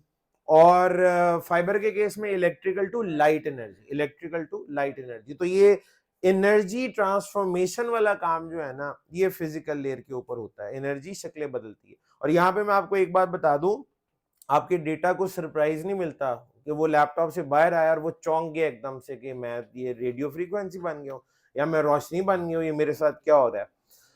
Data link layer के जो प्रोटोकॉल्स हैं उनका काम ही यही है यही तो उनका काम था कि डेटा की पहले से तैयारी करा छोड़ते हैं भाई। अगर वहां पे प्रोटोकॉल वाईफाई है तो उसने डेटा को प्रिपेयर कर दिया है एंड उसी लिहाज से एनकैप्सुलेट कर दिया है कि जनाब आगे वायरलेस लिंक है। डेटा लिंक लेयर के प्रोटोकॉल का काम है जिसने पहले से तैयार कर दिया कि आगे केबल्ड नेटवर्क है, तो केबल वाले प्रोटोकॉल ने उसकी तैयारी पहले से करा दी है। ये बिल्कुल ऐसी तैयारी है जिस तरह आप किसी सर्द इलाके में जा रहे हो तो आप अपने गर्म कपड़े साथ लेके जाएंगे, बाहर बारिश हो रही होगी तो आप छतरी या रेनकोट साथ लेके जाएंगे। डेटा लिंक लेयर का प्रोटोकॉल आपको ये बात बताता है कि आगे वाला लिंक कैसा है, उस लिहाज से प्रिपेयर करके वो आपको आगे निकालता है, तो आपके डेटा को कोई सरप्राइज नहीं मिल रहा होता। ठीक है, डेटा को कोई सरप्राइज नहीं मिलता, उसने पहले से तैयारी करा। आपको बेशक मिलता हो, डेटा के लिए कोई सरप्राइज नहीं होता। फिजिकल लेयर के ऊपर पीडीयू का नाम क्या था? Physical layer PDU, physical layer PDU, bits. Physical layer पे बिट्स होती हैं 01011010। ठीक है, 010101 के लिहाज से वो वोल्टेज सिग्नल्स भी सेट हो जाते हैं। 010101 के लिहाज से रेडियो फ्रीक्वेंसी भी मैप हो जाती है। 0101 के लिहाज से आपकी लाइट के केस में वेवलेंथ भी सेट हो जाती है। ठीक है जी, तो उसको उस लिहाज से बाइंड किया जाता है। अच्छा जनाब, तो फिजिकल लेयर का भी के लिए तारुफ इतना ही, बल्कि अगर हम देखें तो हम 7 लेयर्स को एक दफा देख चुके हैं। Application, presentation, session, transport, network, data link और फिजिकल। अब वक्त है इसको पहले वाइंड अप करने का, इस ओएसआई मॉडल को। उसके लिए मुझे उस तस्वीर पे दोबारा वापस जाना पड़ेगा जहां से हमने बात को शुरू किया था, और वो तस्वीर थी ये। हमने कहा था कि 2 डिवाइसेस हैं ए और बी, जिनको आपस में हमने करवाना है कनेक्ट। हम 2 डिवाइसेस को आपस में कनेक्ट कराना चाह रहे हैं, ए और बी को। आपने एक मैसेज जो कि हेलो था, इसको ए से भेजना था बी पे। ठीक है, आपका फ्लो कुछ इस तरह से बना, ये सेंडर वाली side, A is sender, B is receiver, दोनों तरफ सेम मॉडल फॉलो हो रहा है। ठीक है जी, ओएसआई मॉडल। एप्लीकेशन लेयर, उसके बाद presentation, session, transport, network, data link और फिजिकल। बिल्कुल ऐसा ही हुआ। दूसरी तरफ भी सेम मॉडल ही है ना, सेम मॉडल ही है। ठीक है, और बल्कि इसको हम अगर चाहें तो यहां इस तरीके से कॉपी करके इसके सामने ड्रॉ भी कर देते हैं। ये लें जी, ये आ गया सेम मॉडल, दूसरी तरफ भी है। अच्छा, अब आपका फ्लो कुछ यूं चल रहा था। आपका सफर शुरू हुआ एप्लीकेशन से, फिर आपका डेटा प्रेजेंटेशन पे आया, फिर सेशन पे आया। डेटा डेटा ही रहा, लेकिन जब डेटा ट्रांसपोर्ट लेयर पे आया तो सेगमेंट बन गए, जब वो नेटवर्क लेयर पे आया तो पैकेट बन गए, जब वो डेटा लिंक लेयर पे आया तो फ्रेम बन गए, जब वो फिजिकल लेयर पे आया तो बिट्स बन गई। अच्छा, अब वो बिट्स जो है वो आगे फिजिकल अटेंडेंस कर लेंगे। ओके जी। अच्छा जी, जो लोग ऑनलाइन हैं, हम वक्तन फवक्तन जो है वो आप लोगों की अटेंडेंस मार्क करते रहते हैं, तो अभी मैं आपकी अटेंडेंस जरा मार्क कर। अच्छा जी, तो डेटा जो है वो 0101 की शक्ल में आ चुका है। यहाँ से चलते चलते चलते डेटा दूसरी तरफ जब रिसीविंग एंड पे पहुंचेगा, तो जरा मुझे बताइएगा रिसीविंग एंड पे सबसे पहली लेयर कौन सी है जो आपके डेटा को वेलकम करेगी? वो फिजिकल लेयर होगी। सबसे पहली लेयर जो है वो फिजिकल लेयर होगी। उसके बाद नंबर 2 पे डेटा लिंक, नंबर 3 पे नेटवर्क, फिर transport, session, presentation and application. 7वें नंबर पे कौन सी लेयर आई है? एप्लीकेशन। पहले पे कौन सी आई थी? फिजिकल। दूसरे पे डेटा लिंक थी, तीसरे पे नेटवर्क, फिर चौथे पे ट्रांसपोर्ट, 5वें पे सेशन, छठे पे प्रेजेंटेशन और 7वें नंबर पे एप्लीकेशन लेयर आई थी। फ्लो रिसीविंग एंड पे ये होगा। ठीक हो गया। अच्छा जी, अब यहाँ पे सबसे पहले तो एक चीज मैं ये बता दूं कि आपको एनकैप्सुलेशन का प्रोसेस तो याद होगा। एनकैप्सुलेशन का सिलसिला हमने ट्रांसपोर्ट लेयर से शुरू किया था।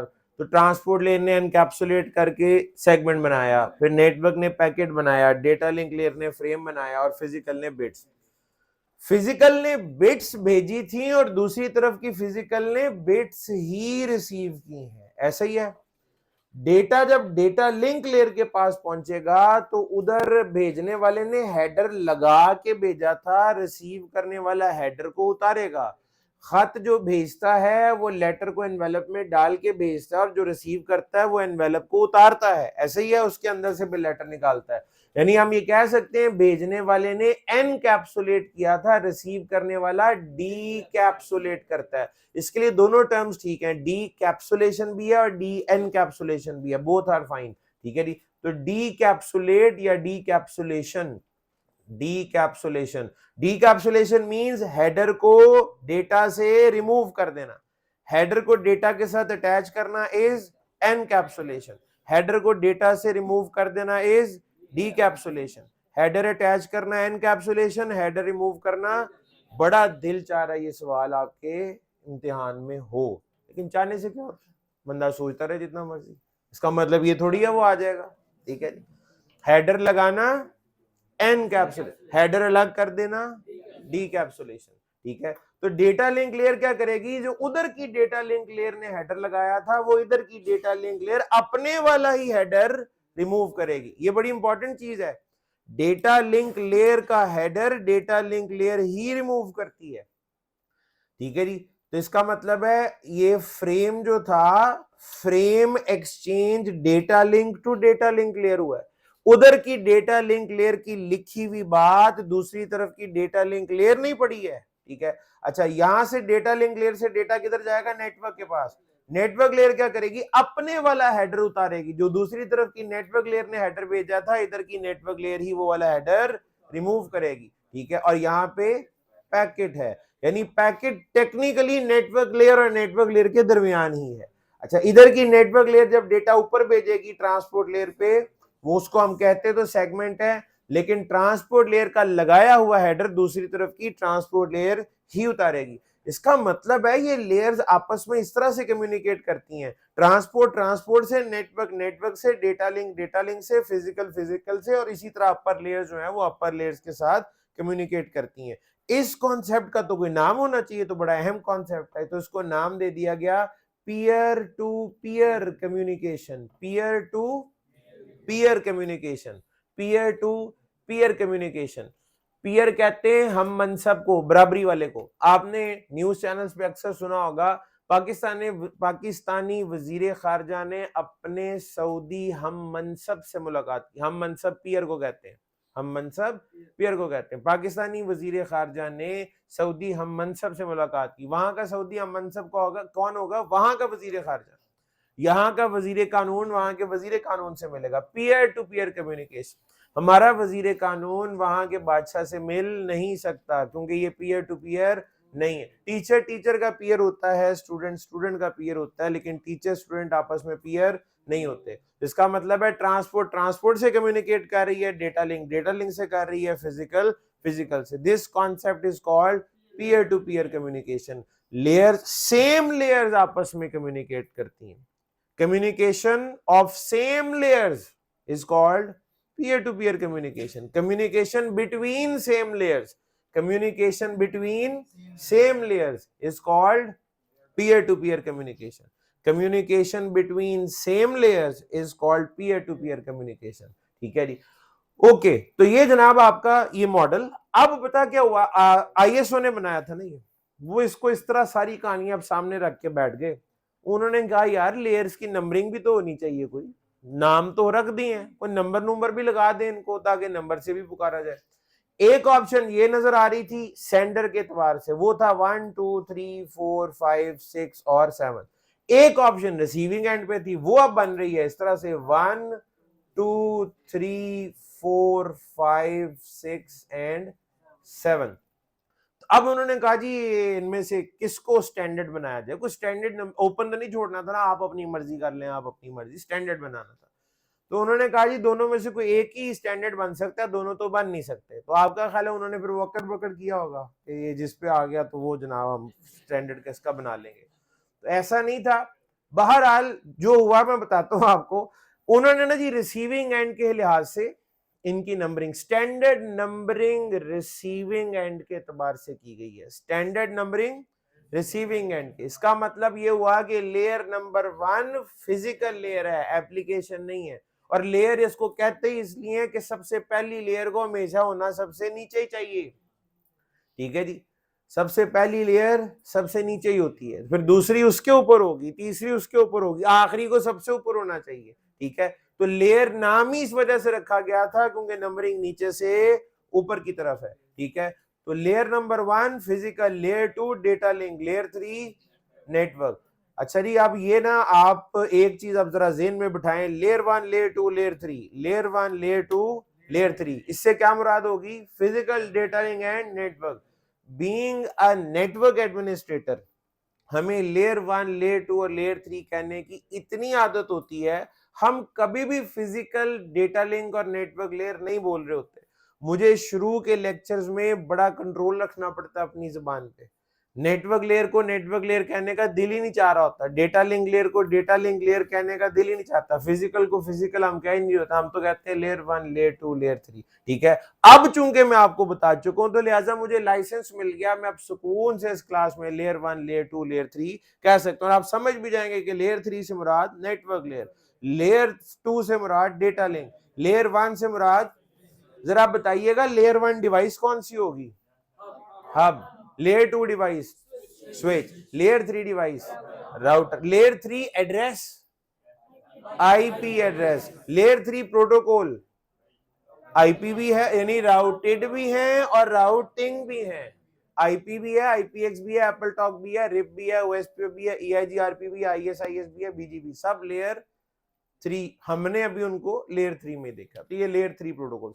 ठीक है, अच्छा इसी तरीके से लेयर 2 प्रोटोकॉल, वाईफाई, ब्लूटूथ, ठीक है, अभी जिनका जिक्र, ईथरनेट, और layer 2 address MAC address, layer 2 address MAC address. ठीक है, तो इसका मतलब अब आप आज के बाद लेयर 1, लेयर 2, लेयर 3 से इनको पहचान सकेंगे। अब अगला सवाल, आप कहेंगे बस यही वजह थी कि रिसीविंग एंड था, उन्होंने कहा चलो ये कर लेते हैं, और नाम लेयर रखना है तो हम इसको नीचे से ऊपर है तो नीचे से ऊपर की तरफ नंबरिंग कर देते हैं, या और भी कोई वजह थी? यानी आप कह रहे हैं ना अभी सुकून नहीं मिला, सॉलिड एक दलील और चाहिए फिर हम मानेंगे।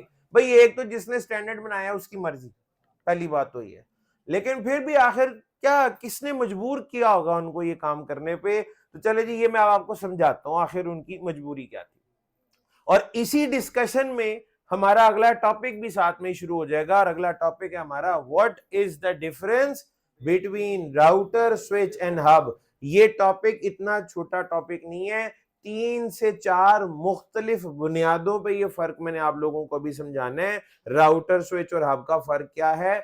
और ये भी अभी मुकम्मल नहीं होगा, थ्योरेटिकली इस स्टेज पे जितना समझाया जा सकता है वो मैं समझाऊंगा। आगे जाहिर है जब आप लैब्स आपकी शुरू होंगी फिर प्रैक्टिकली बाकी के डिफरेंस आपको नजर आना शुरू होंगे। तो फिलहाल जितना अभी आपको समझ आ सकता है आज के लेक्चर में इंशाल्लाह, व्हाट इज द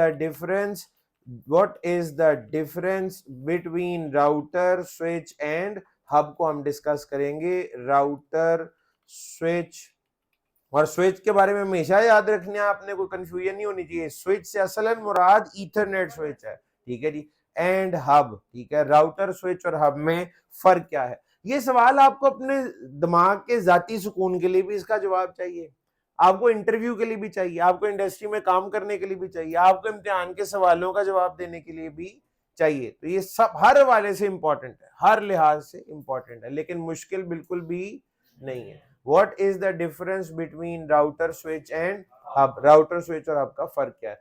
अच्छा जी, इसके लिए मैं यहाँ पे तीनों तरह की, बल्कि मैं तो कंपैरिजन के लिए वो जो चौथी कैटेगरी है एंड डिवाइसेस की, एक उसको भी यहाँ पे रिप्रेजेंट कर लेते हैं, लैपटॉप या डेस्कटॉप, ये आ गया, ये लेट से राउटर, ये ईथरनेट स्विच, ESW, ठीक है जी, और यहाँ पे एंड पे आ गया हब, ठीक है। अच्छा जी, जिस तरह हम लोग दुनिया में आते हैं तो हमारा हार्डवेयर ही आता है सबसे पहले। आप कहेंगे नहीं सर, वो भी होती है, वो हमारा सॉफ्टवेयर है, भाई वो एक अलग मामला है, मैं इंटेलिजेंस के हवाले से बात कर रहा हूँ, ठीक है जी। हमारा हार्डवेयर आता है और यूं समझे फिजिकल लेयर ही हमारी आती है। उसके बाद क्या होता है, हमारी घर में तरबियत शुरू होती है, हम सीखना शुरू करते हैं, हम इंटेलिजेंट हो जाते हैं थोड़े से, हमारा हार्डवेयर इंटेलिजेंट होना शुरू हो जाता है। फिर हमारे घर वाले जब मुनासिब समझते हैं कि ये हार्डवेयर इतना इंटेलिजेंट हो गया है किसे हम स्कूल भेज सकते हैं, तो वो स्कूल भेज देते हैं, ठीक है जी, ठीक है, वहां पे आप और इंटेलिजेंट हो जाते हैं, ठीक है जी, ठीक, सॉफ्टवेयर आपका अपडेट होता रहता है, ठीक है, और फिर जनाब आप जो है वो एक क्लास पास करते हैं तो आपके स्कूल वाले फैसला करते हैं भाई इसने ये इम्तिहान पास कर लिया, इसको अगली क्लास में प्रमोट कर दिया। जब आप अगली क्लास में जाते हैं और पढ़ते हैं और इंटेलिजेंट होते हैं, कुछ लोग 5वीं क्लास तक पहुंच जाते हैं, फिर कुछ 8वीं तक चले जाते हैं, कुछ मैट्रिक तक चले जाते हैं, ओ लेवल्स कर लेते हैं, कुछ लोग ए लेवल्स कर लेते हैं, कुछ इंटरमीडिएट कर लेते हैं, इंटेलिजेंट होते जाते हैं, फिर यूनिवर्सिटी पहुंच जाते हैं, वहां बैचलर्स कर लेते हैं, फिर मास्टर्स कर लेते हैं, पीएचडी कर लेते हैं। आपने फिर कॉर्बेट भी आ जाते हैं रास्ते में ठीक है। तो हमारा हार्डवेयर जो है ना वो इंटेलिजेंट होता जाता है, ऐसा ही है। अच्छा, हमारे यहाँ आमतौर पे देखा गया कि तालीम का एक जो हमने लेवल सेट किया, बड़ी ये सबसे पढ़ा लिखा बंदा पीएचडी कर ले कोई बंदा, हम कहते हैं जी बस बहुत हो गई है, ठीक है। और उसके बाद कुछ लोग पोस्ट डॉक भी करते हैं, उसके बाद भी काम करते हैं आगे। तो पीएचडी का हमने एक मेयार रखा हुआ जी, हमारा सबसे हाईएस्ट लेवल है, ठीक है।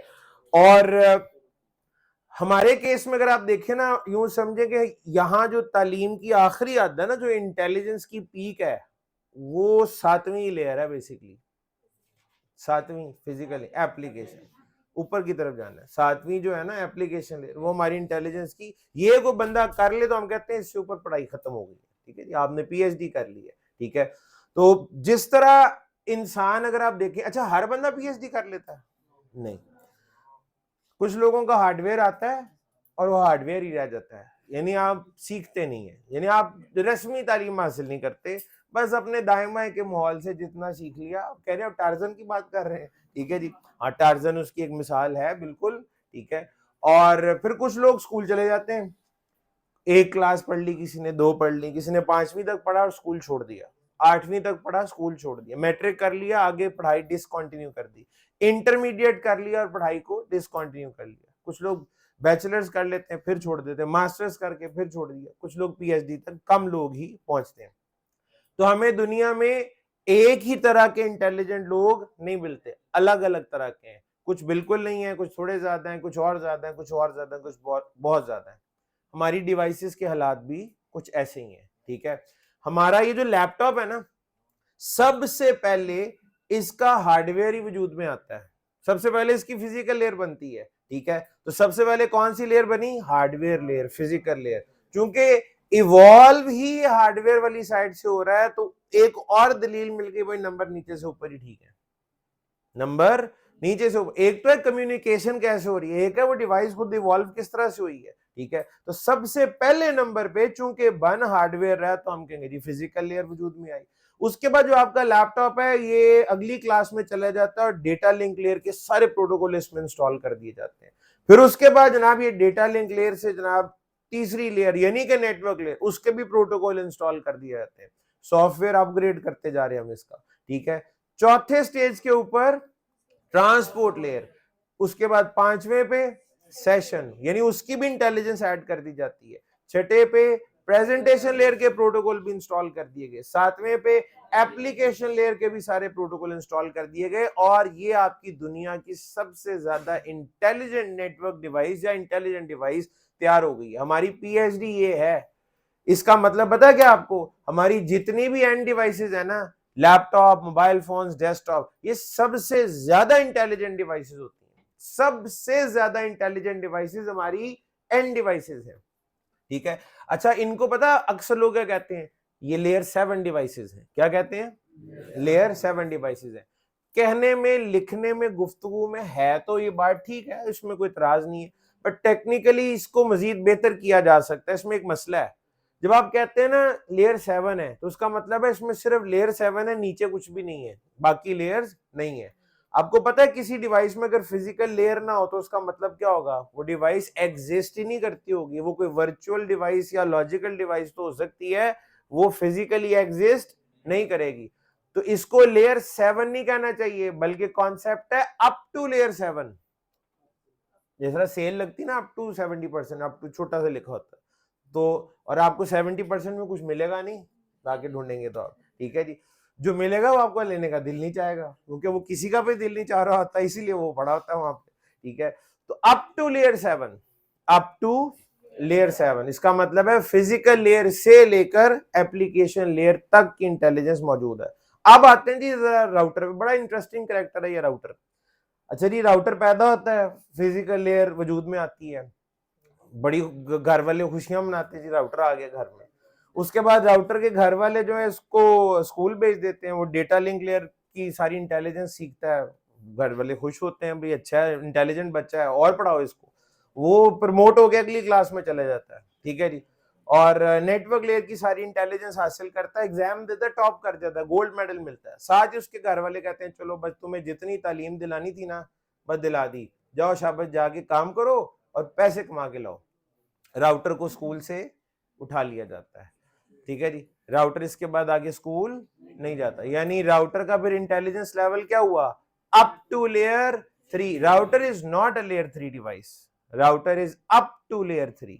अप टू लेयर 3 का मतलब क्या है, फिजिकल लेयर से लेकर लेयर 3 तक, नेटवर्क लेयर तक। यानी राउटर के पास फिजिकल लेयर भी है, उसमें डेटा लिंक लेयर की भी इंटेलिजेंस मौजूद है, उसमें नेटवर्क लेयर के भी सारे प्रोटोकॉल इंस्टॉल कर दिए जाते हैं। राउटर के पास डेटा लिंक लेयर के भी प्रोटोकॉल होते हैं और नेटवर्क लेयर के भी सारे प्रोटोकॉल, सारी इंटेलिजेंस राउटर के पास है। वो किसी दिन कहीं लिखा हुआ ना राउटर इज लेयर 3 डिवाइस, अदालत में ना ले जाइएगा उन्हें, वो तुम्हें नहीं पता ये अप टू लेयर 3 होता है। आमतौर पे डॉक्यूमेंटेशन में यूं ही लिखा जाता है लेयर 3 डिवाइस, आदत पड़ी हुई है। वो कहते नहीं गलतुल आम हो चुका हुआ है, तो ये हो चुका हुआ है, लेकिन उसूलन ये लेयर 3 अप टू लेयर 3 है, अप टू नेटवर्क लेयर है। लेकिन लेयर 3 कहना भी कोई गलत नहीं है, ठीक है, लेकिन बेहतरी इसी में है कि अप टू लेयर 3। आप हमेशा अप टू लेयर 3 लिखिएगा और कहिएगा up to network layer, up to layer 3।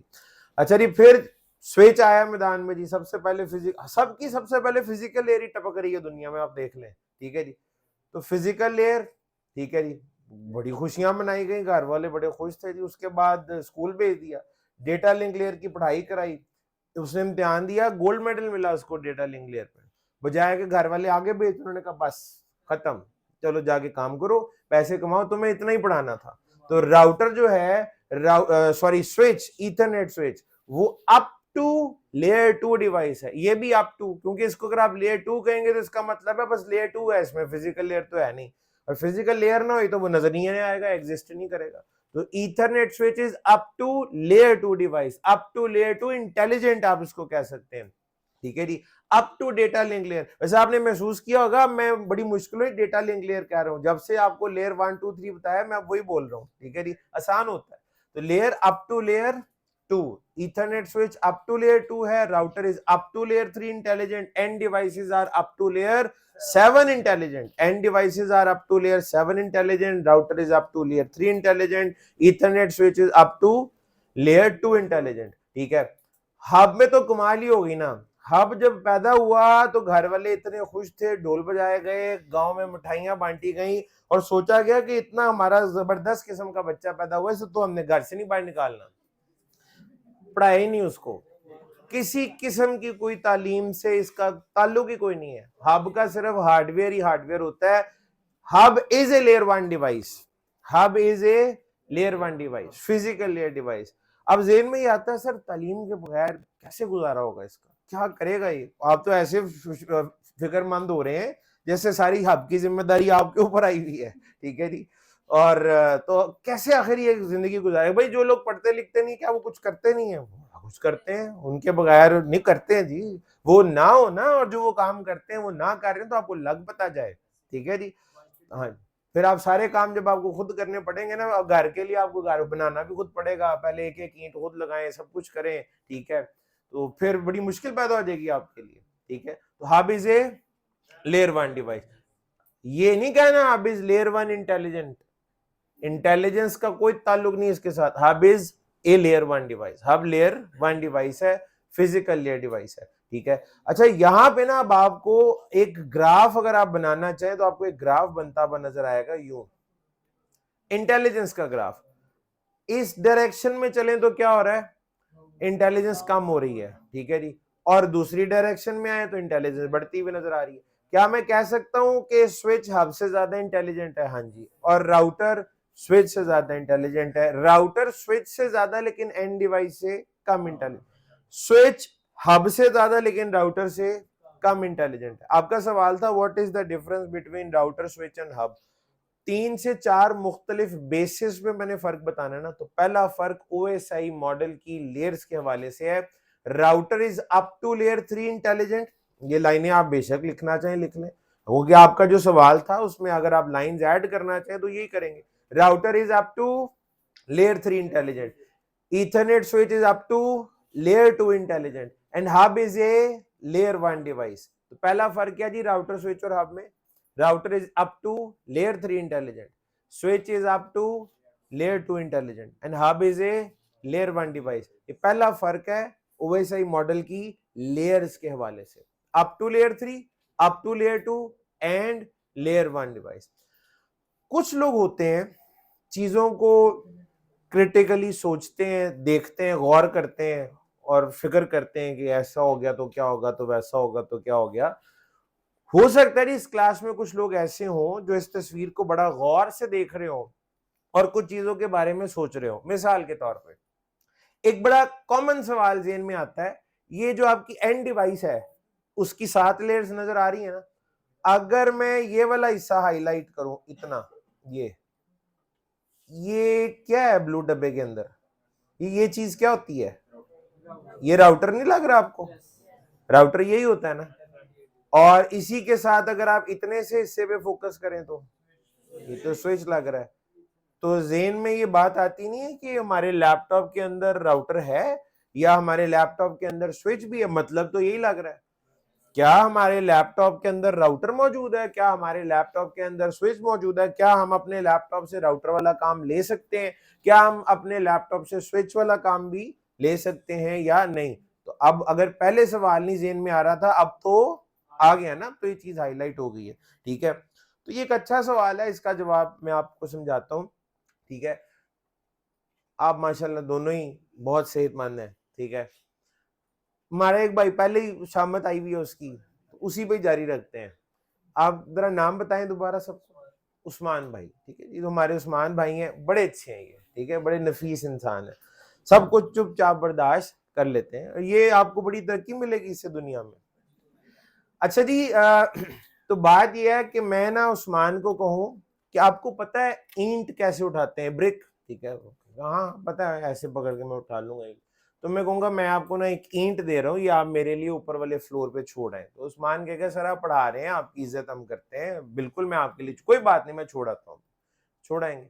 जब उस्मान भाई वापस आएंगे मैं इनका शुक्रिया अदा करूंगा, अखलाकियात भी कोई चीज होती है, मैं शुक्रिया अदा करूंगा। फिर मैं उस्मान भाई कहूंगा ये 7 वाले कमरे में ना 2000 ईंट पड़ी हुई है, ये भी छोड़ाएं।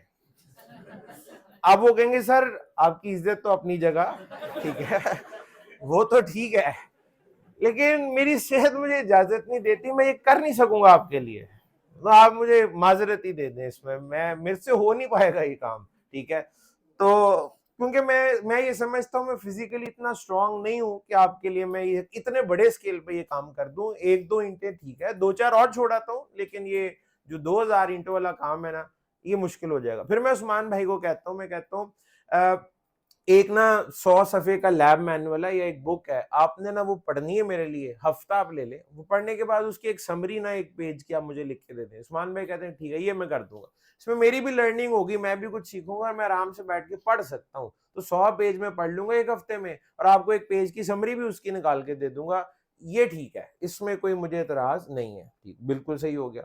अच्छा, अब हम ये देखते हैं बाहर आसपास जाएं, कहीं ना कहीं कंस्ट्रक्शन हो रही होगी, यहाँ पे वैसे ही आप देखें तो कोई 20-20 30-30 मंजिलों वाली बिल्डिंगें आपको नजर आती हैं, वहां मजदूर इस शदीद गर्मी में काम कर रहे हैं।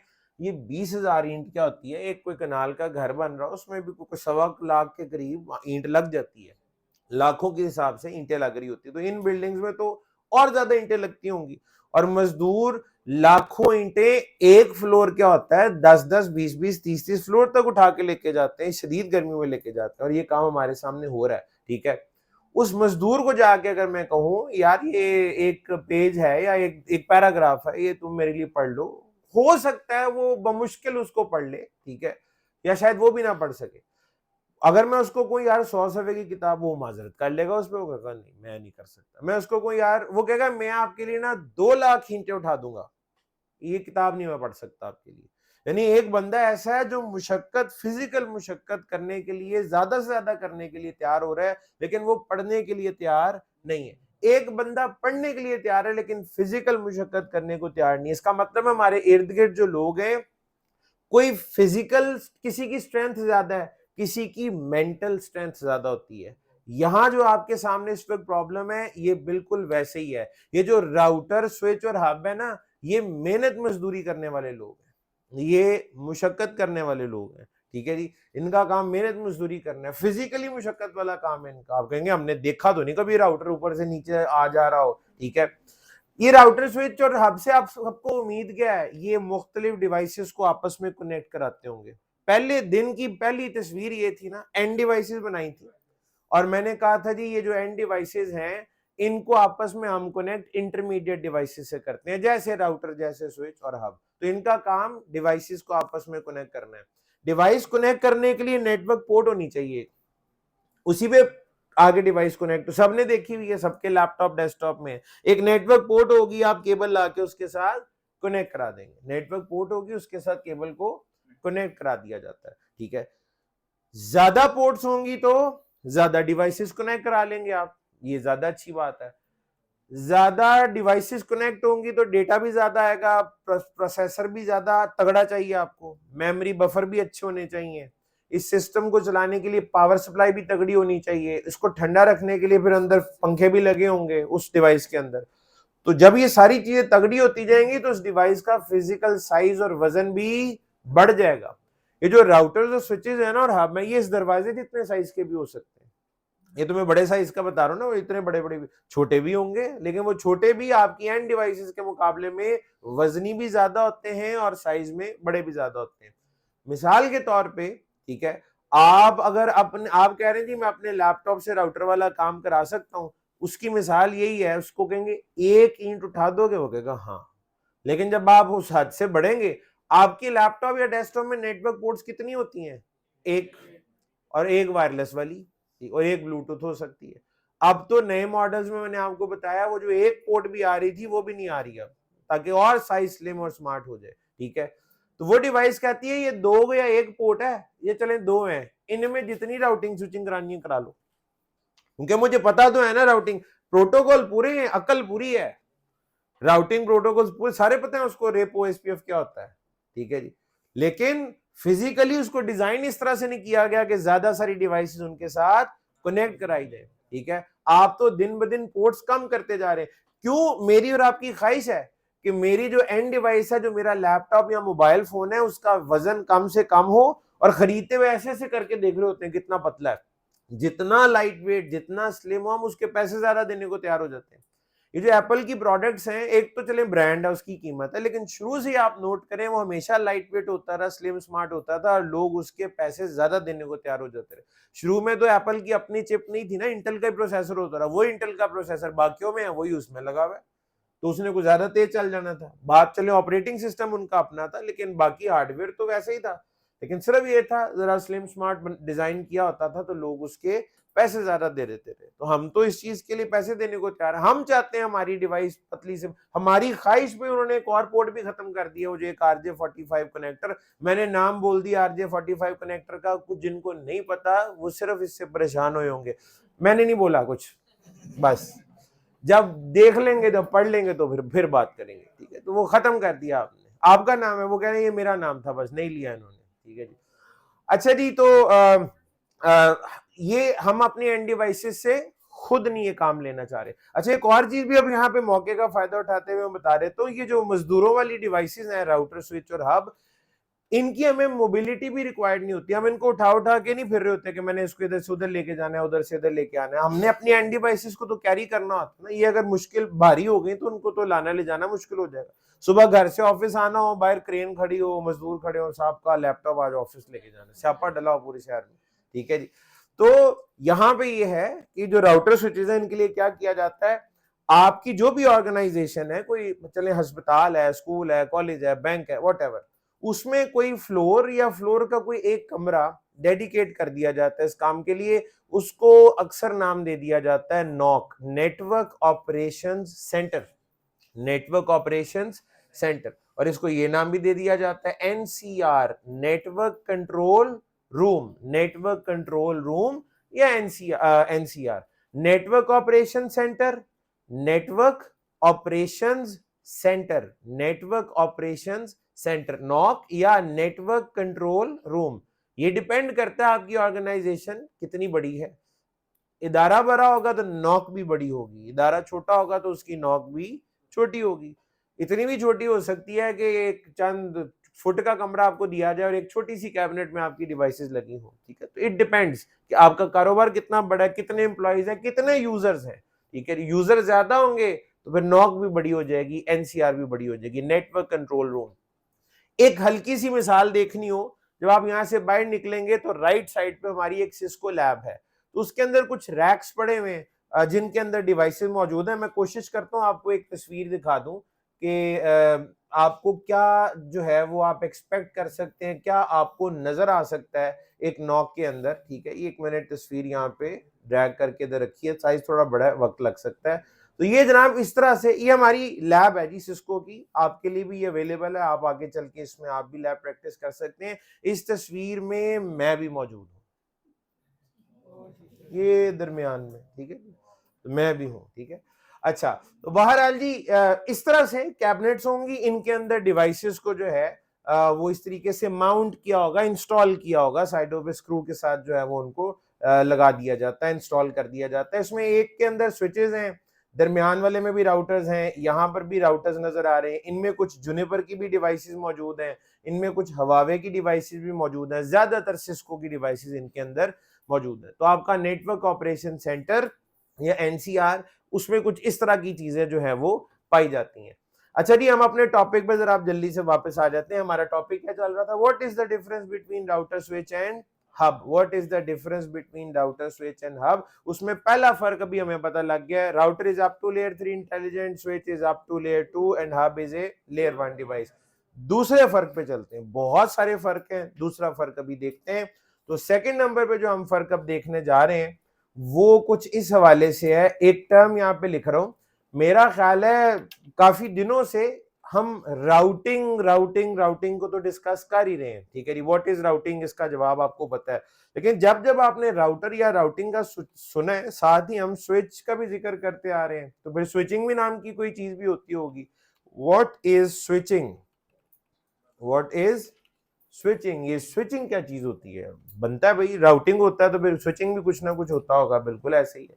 व्हाट इज स्विचिंग, स्विचिंग से क्या मुराद है। एक तो ये सामने आप देखें, ये जो बटन्स लगे हुए हैं, इनको ऑन ऑफ करना भी स्विचिंग है एक तरह की। ये बटन्स को ऑन ऑफ हम करते हैं, हम कहते हैं स्विचिंग कर रहे हैं, ठीक है। हमारे यहाँ ये नेटवर्किंग की दुनिया में स्विचिंग से क्या मुराद होगी, हम जब कहते हैं जी स्विचिंग क्या है तो उसका मतलब क्या होता है, मैं यहाँ पे लिखता हूँ जी, switching is forwarding, switching is forwarding। अब फॉरवर्डिंग क्या चीज होती है जी, स्विचिंग क्या है, switching is forwarding. Now what is forwarding, मिसाल के तौर पे ये एक डिवाइस, कोई भी डिवाइस हो सकती है, मैं अभी यहां लिख नहीं रहा, कोई सी भी एक डिवाइस है, नेटवर्क डिवाइस, नेटवर्क डिवाइस है तो मैं एनडी लिख देता हूं, नेटवर्क डिवाइस, ठीक है। इसकी दो पोर्ट्स जिनके साथ अलग अलग लिंक्स मौजूद हैं, ये कलर चेंज कर लेता हूँ, एक इधर एक इधर, एक नेटवर्क पोर्ट इधर है, पोर्ट नंबर 1 कह लें इस डिवाइस की, और एक ये पोर्ट नंबर 2। एक नेटवर्क डिवाइस जिसमें हमें दो पोर्ट्स नजर आ रही हैं, पोर्ट 1 पोर्ट 2। इन पोर्ट से डेटा आएगा भी और डेटा जाएगा भी, डेटा आएगा भी और डेटा जाएगा भी। अच्छा, तो ये तो दरवाजे की तरह नहीं लग रहे बिल्कुल, जिस तरह हम इस दरवाजे से आते भी और जाते भी। मैंने आपको कल परसों में शायद या एक आधे पिछले लेक्चर में बताया था, कोई भी चीज जो दरवाजे जैसी लग रही हो उसको हम इंटरफेस कह सकते हैं। तो बिल्कुल इनको भी हम इंटरफेस कह सकते हैं, interface 1 interface 2, network port 1 network port 2, एक ही बात है। इंटरफेस कह लें इनको, नेटवर्क पोर्ट कह लें, कोई मसला नहीं है, ठीक है जी। तो पोर्ट 1 पोर्ट 2। स्विचिंग या फॉरवर्डिंग क्या है, डेटा जब इस डिवाइस की किसी एक पोर्ट से एंटर हो, उसको ये प्रोसेस करे और प्रोसेस करके किसी दूसरी पोर्ट से बाहर निकाल दे। Receive and send, receive and transmit, ठीक है। जब भी कोई डिवाइस अपनी किसी एक पोर्ट से डेटा रिसीव करके उसे किसी दूसरी पोर्ट से बाहर निकाल दे, ठीक है, तो इस कॉन्सेप्ट को हम क्या कहते हैं, फॉरवर्डिंग। मैं कहूंगा इस डिवाइस ने डेटा को फॉरवर्ड किया है। अच्छा, सिर्फ रिसीव करना ये फॉरवर्डिंग नहीं, आप कहेंगे रिसीव किया है। सिर्फ सेंड करना ये भी फॉरवर्डिंग नहीं, आप कहेंगे मैंने सेंड किया है। लेकिन किसी और से डेटा लेके किसी और की तरफ भेज देना ठीक है, मिसाल के तौर पे अभी क्लियर हो जाएगा। ये दो डिवाइसेस हैं, असल में सोर्स ये था, डेस्टिनेशन ये थी। सोर्स सिर्फ डेटा को सेंड कर रहा है, डेस्टिनेशन डेटा को सिर्फ रिसीव करेगी। तो ये दरमियान में क्या करेगा, ये रिसीव करके सेंड करेगा। जब रिसीव करके सेंड कर रहा है तो हम कहेंगे इसने फॉरवर्डिंग की है, रिसीव एंड सेंड। जब आप फॉरवर्ड कर रहे होते हैं ना, तो आप अपने लिए नहीं कर रहे होते, वो किसी और का ही डेटा होता है, ठीक है जी।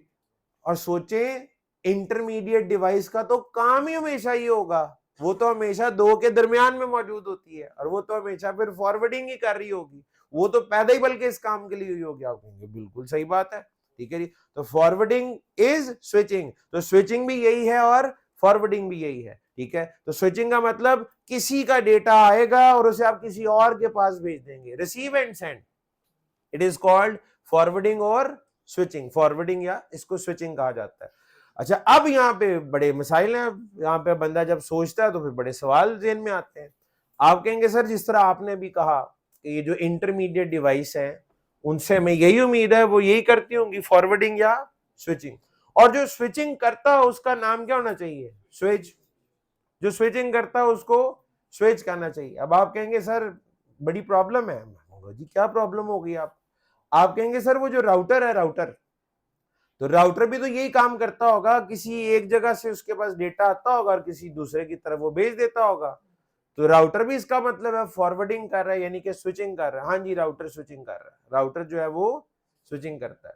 आप कहेंगे ये जो आपने ईथरनेट स्विच या ESW बनाया था अभी, तो वो भी डेटा रिसीव करके सेंड ही करता होगा। इंटरमीडिएट डिवाइस जो है, किसी का डेटा आएगा किसी की तरफ भेज देगा, तो ये भी फॉरवर्डिंग या स्विचिंग कर रहा है। हाँ जी, तो ये भी इसका मतलब है अगर स्विचिंग कर रहा है तो साथ इसी तरीके से हब जो है, आप कहेंगे जी हब के बारे में भी हमारी कुछ राय ऐसी है, उसके पास भी किसी का डेटा आता होगा और ये किसी और की तरफ भेज देता होगा, ऐसा ही है।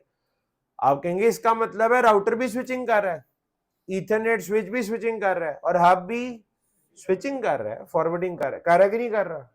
कोई शक तो नहीं है कि आपका ख्याल है हब डेटा लेके अपने पास रख लेगा, किसी और की तरफ भेजना पड़ेगा ना। तो हब क्या कर रहे हैं, switching. Ethernet switch switching, Ethernet switch, router भी। तो जो स्विचिंग करे उसको क्या कहना चाहिए, स्विच।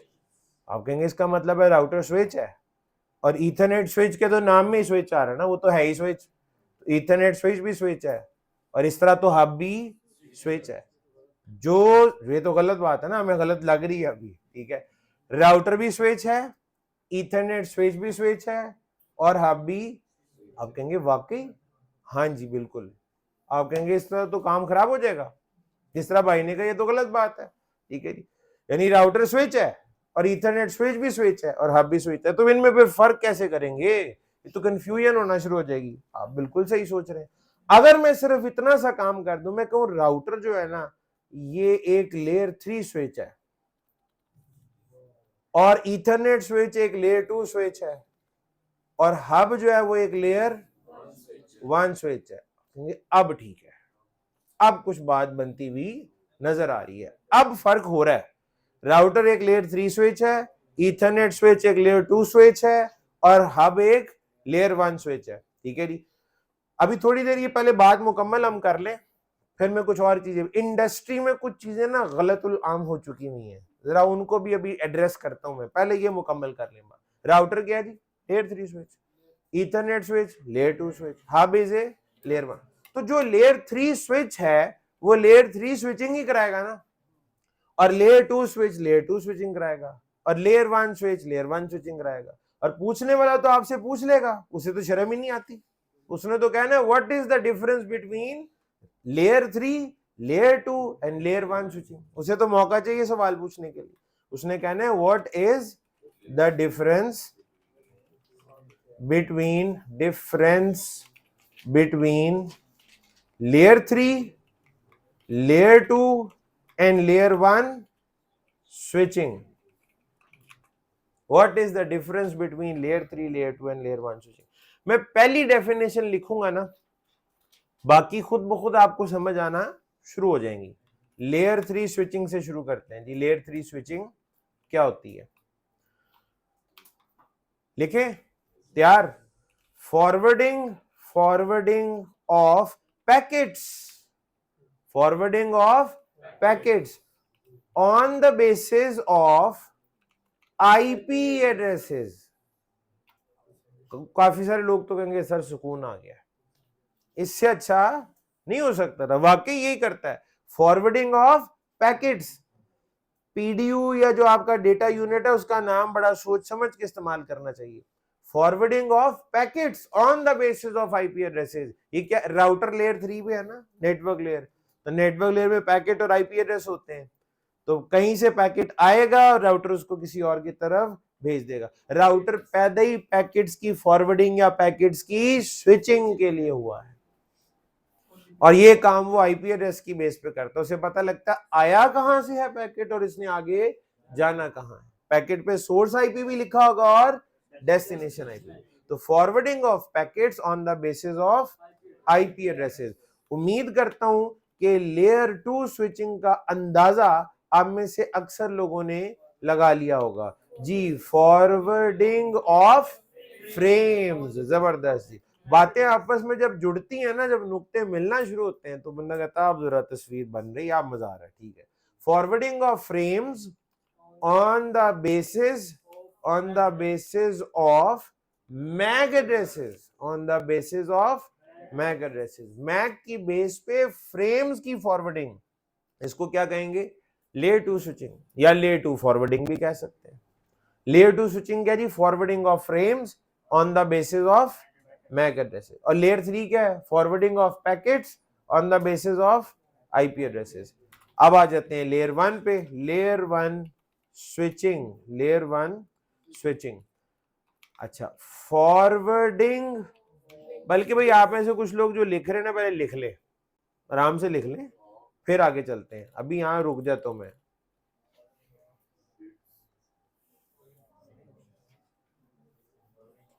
लिख लिया, very good. Forwarding of bits, forwarding of bits.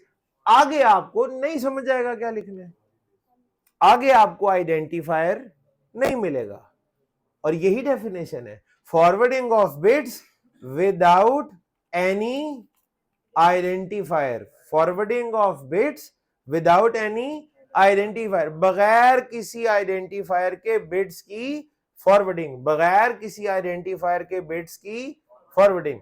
यहां पे आप लोग कहते हैं, यहां पे लोग कहते हैं सर पता नहीं बगैर आइडेंटिफायर के कैसे फॉरवर्डिंग होगी।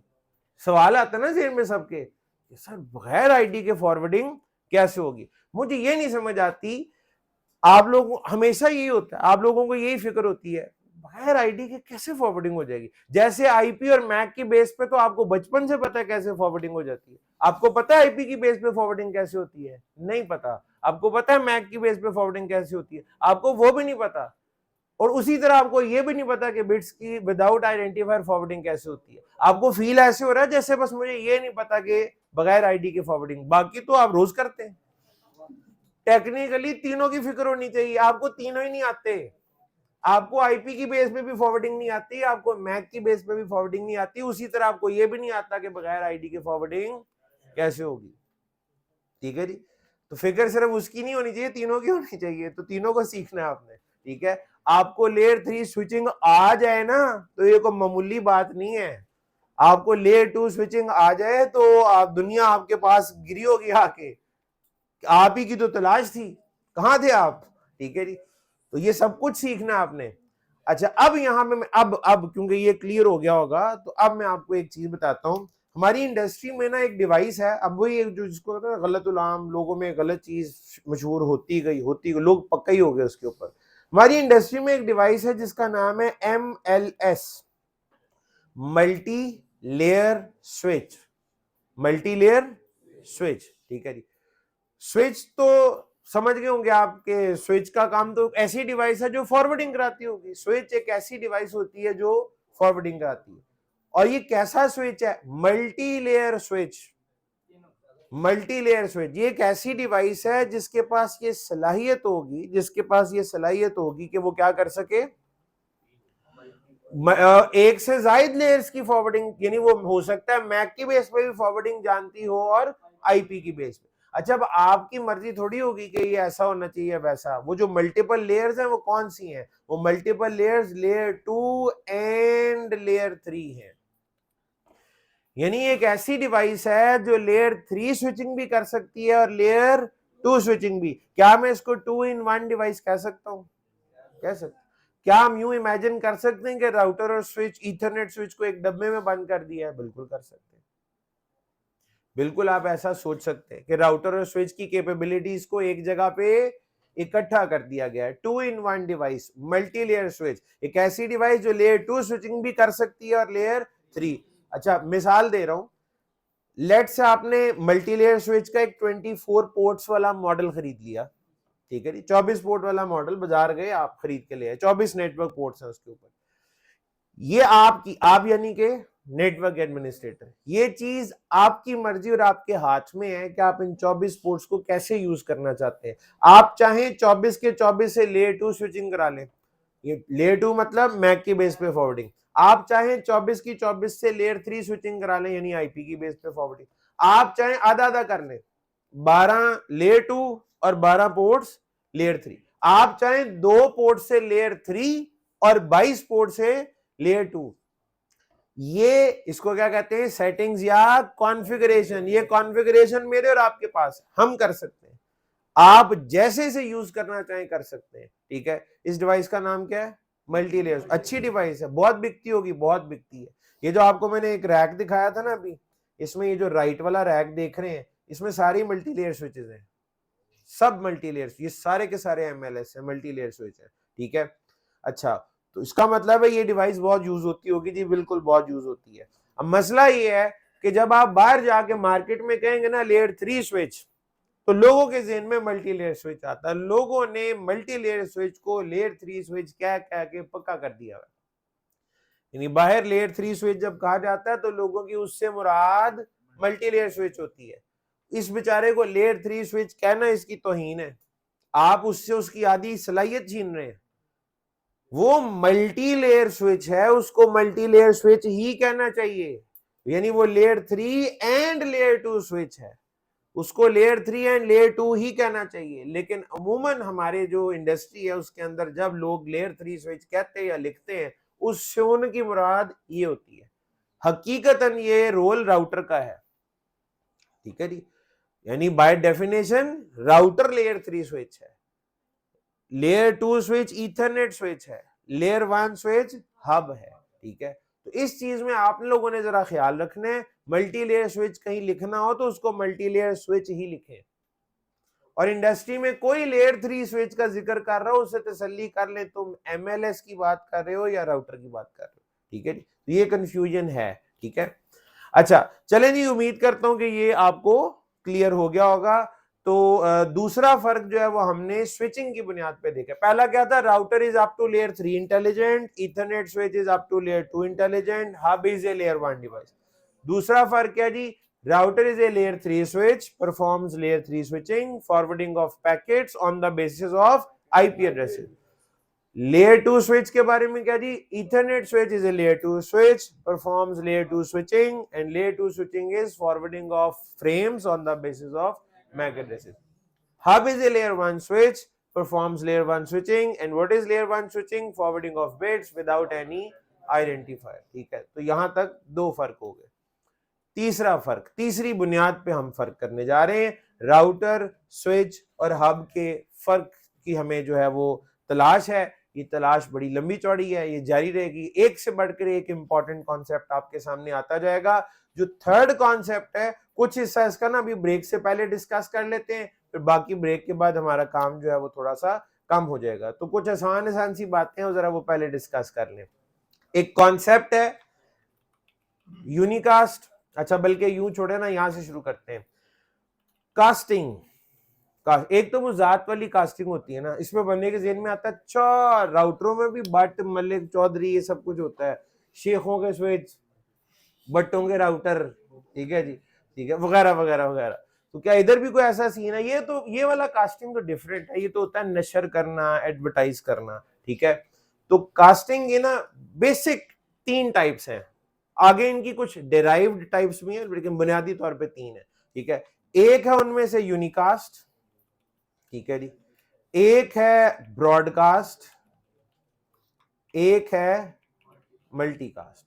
Unicast, broadcast, multicast, unicast, broadcast और मल्टीकास्ट। अगले हफ्ते के जो टेस्ट होगा उसमें आएगा ये, अभी तो नहीं, आज तो नहीं आने वाला, ठीक है। यूनिकास्ट, ब्रॉडकास्ट, अच्छा पूरी जब तक अब आप इस इंडस्ट्री में आए इन्होंने आपकी इन चीजों ने जान नहीं छोड़नी, ठीक है जी। तो जरा इनको अब अच्छे से समझ लेते हैं कि यूनिकास्ट क्या होता है, ब्रॉडकास्ट क्या होता है और मल्टीकास्ट क्या होता है। इसके लिए एक डायग्राम मैं बनाता हूं यहाँ पे। लेट से ये एक सोर्स है, ठीक है, बेचारा खाते पीते घराने का नहीं है, खाए पिएगा तो सेहत बेहतर हो जाएगी इसकी, ठीक है। तो सोर्स, हमने इसके हवाले से ये सीखना है कि जब ये यूनिकास्ट करेगा तो क्या होगा, जब ये आप क्यों देख रहे हो, आपको लग रहा है आपकी शक्ल बना दी है मैंने, आप नहीं हुई है, ये आपसे भी कमजोर है, ठीक है। तो यूनिकास्ट, ब्रॉडकास्ट, वो भाई खुश हो रहा था सामने मेरी डायग्राम बना दिया है, ठीक है।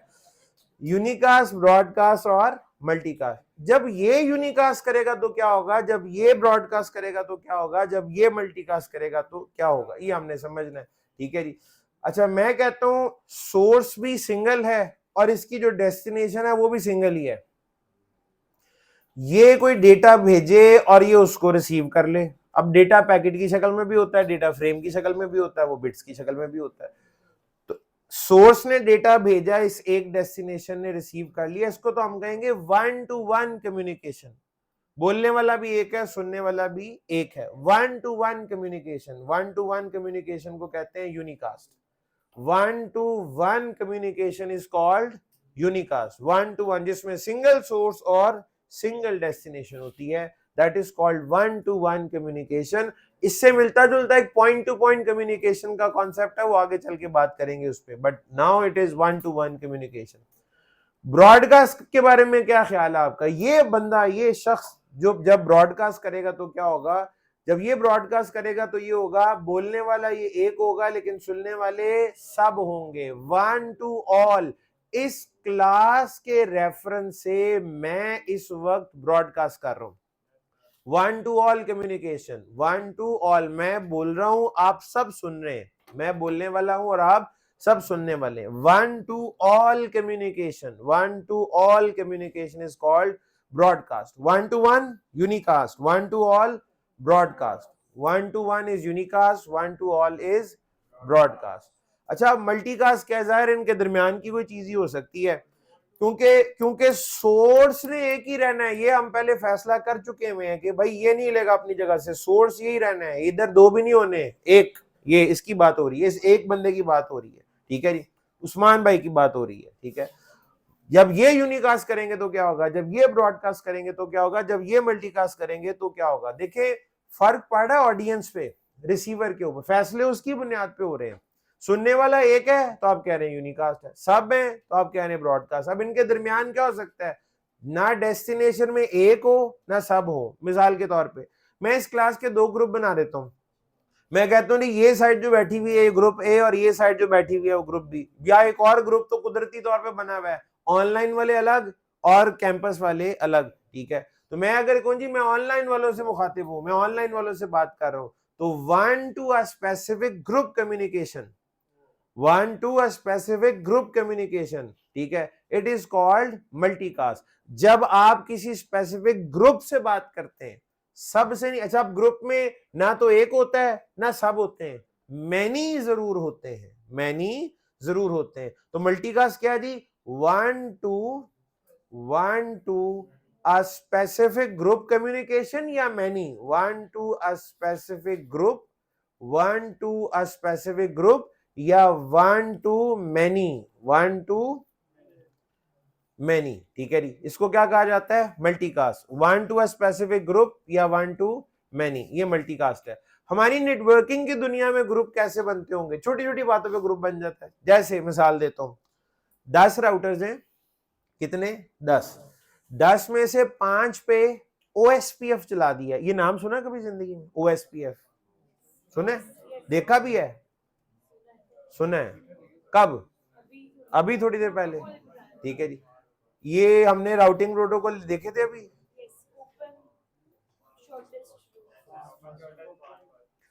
ओपन शॉर्टेस्ट पाथ फर्स्ट, इसी तरह रिप भी था, राउटिंग इंफॉर्मेशन प्रोटोकॉल, ठीक है। तो मैं कहता हूं जी 10 राउटर हैं, 5 पे ओएसपीएफ इनेबल कर देते हैं। क्यों करेंगे इनेबल? उन पे क्या करना होगा, ये प्रोटोकॉल चला के क्या हो जाता है, राउटिंग होती है। कौन सी, स्टैटिक के डायनामिक? डायनामिक। डायनामिक राउटिंग के लिए ओएसपीएफ 5 पे चला दिए। वो पांच राउटर ओएसपीएफ एनेबल डिवाइसेस का ग्रुप बन जाएंगे।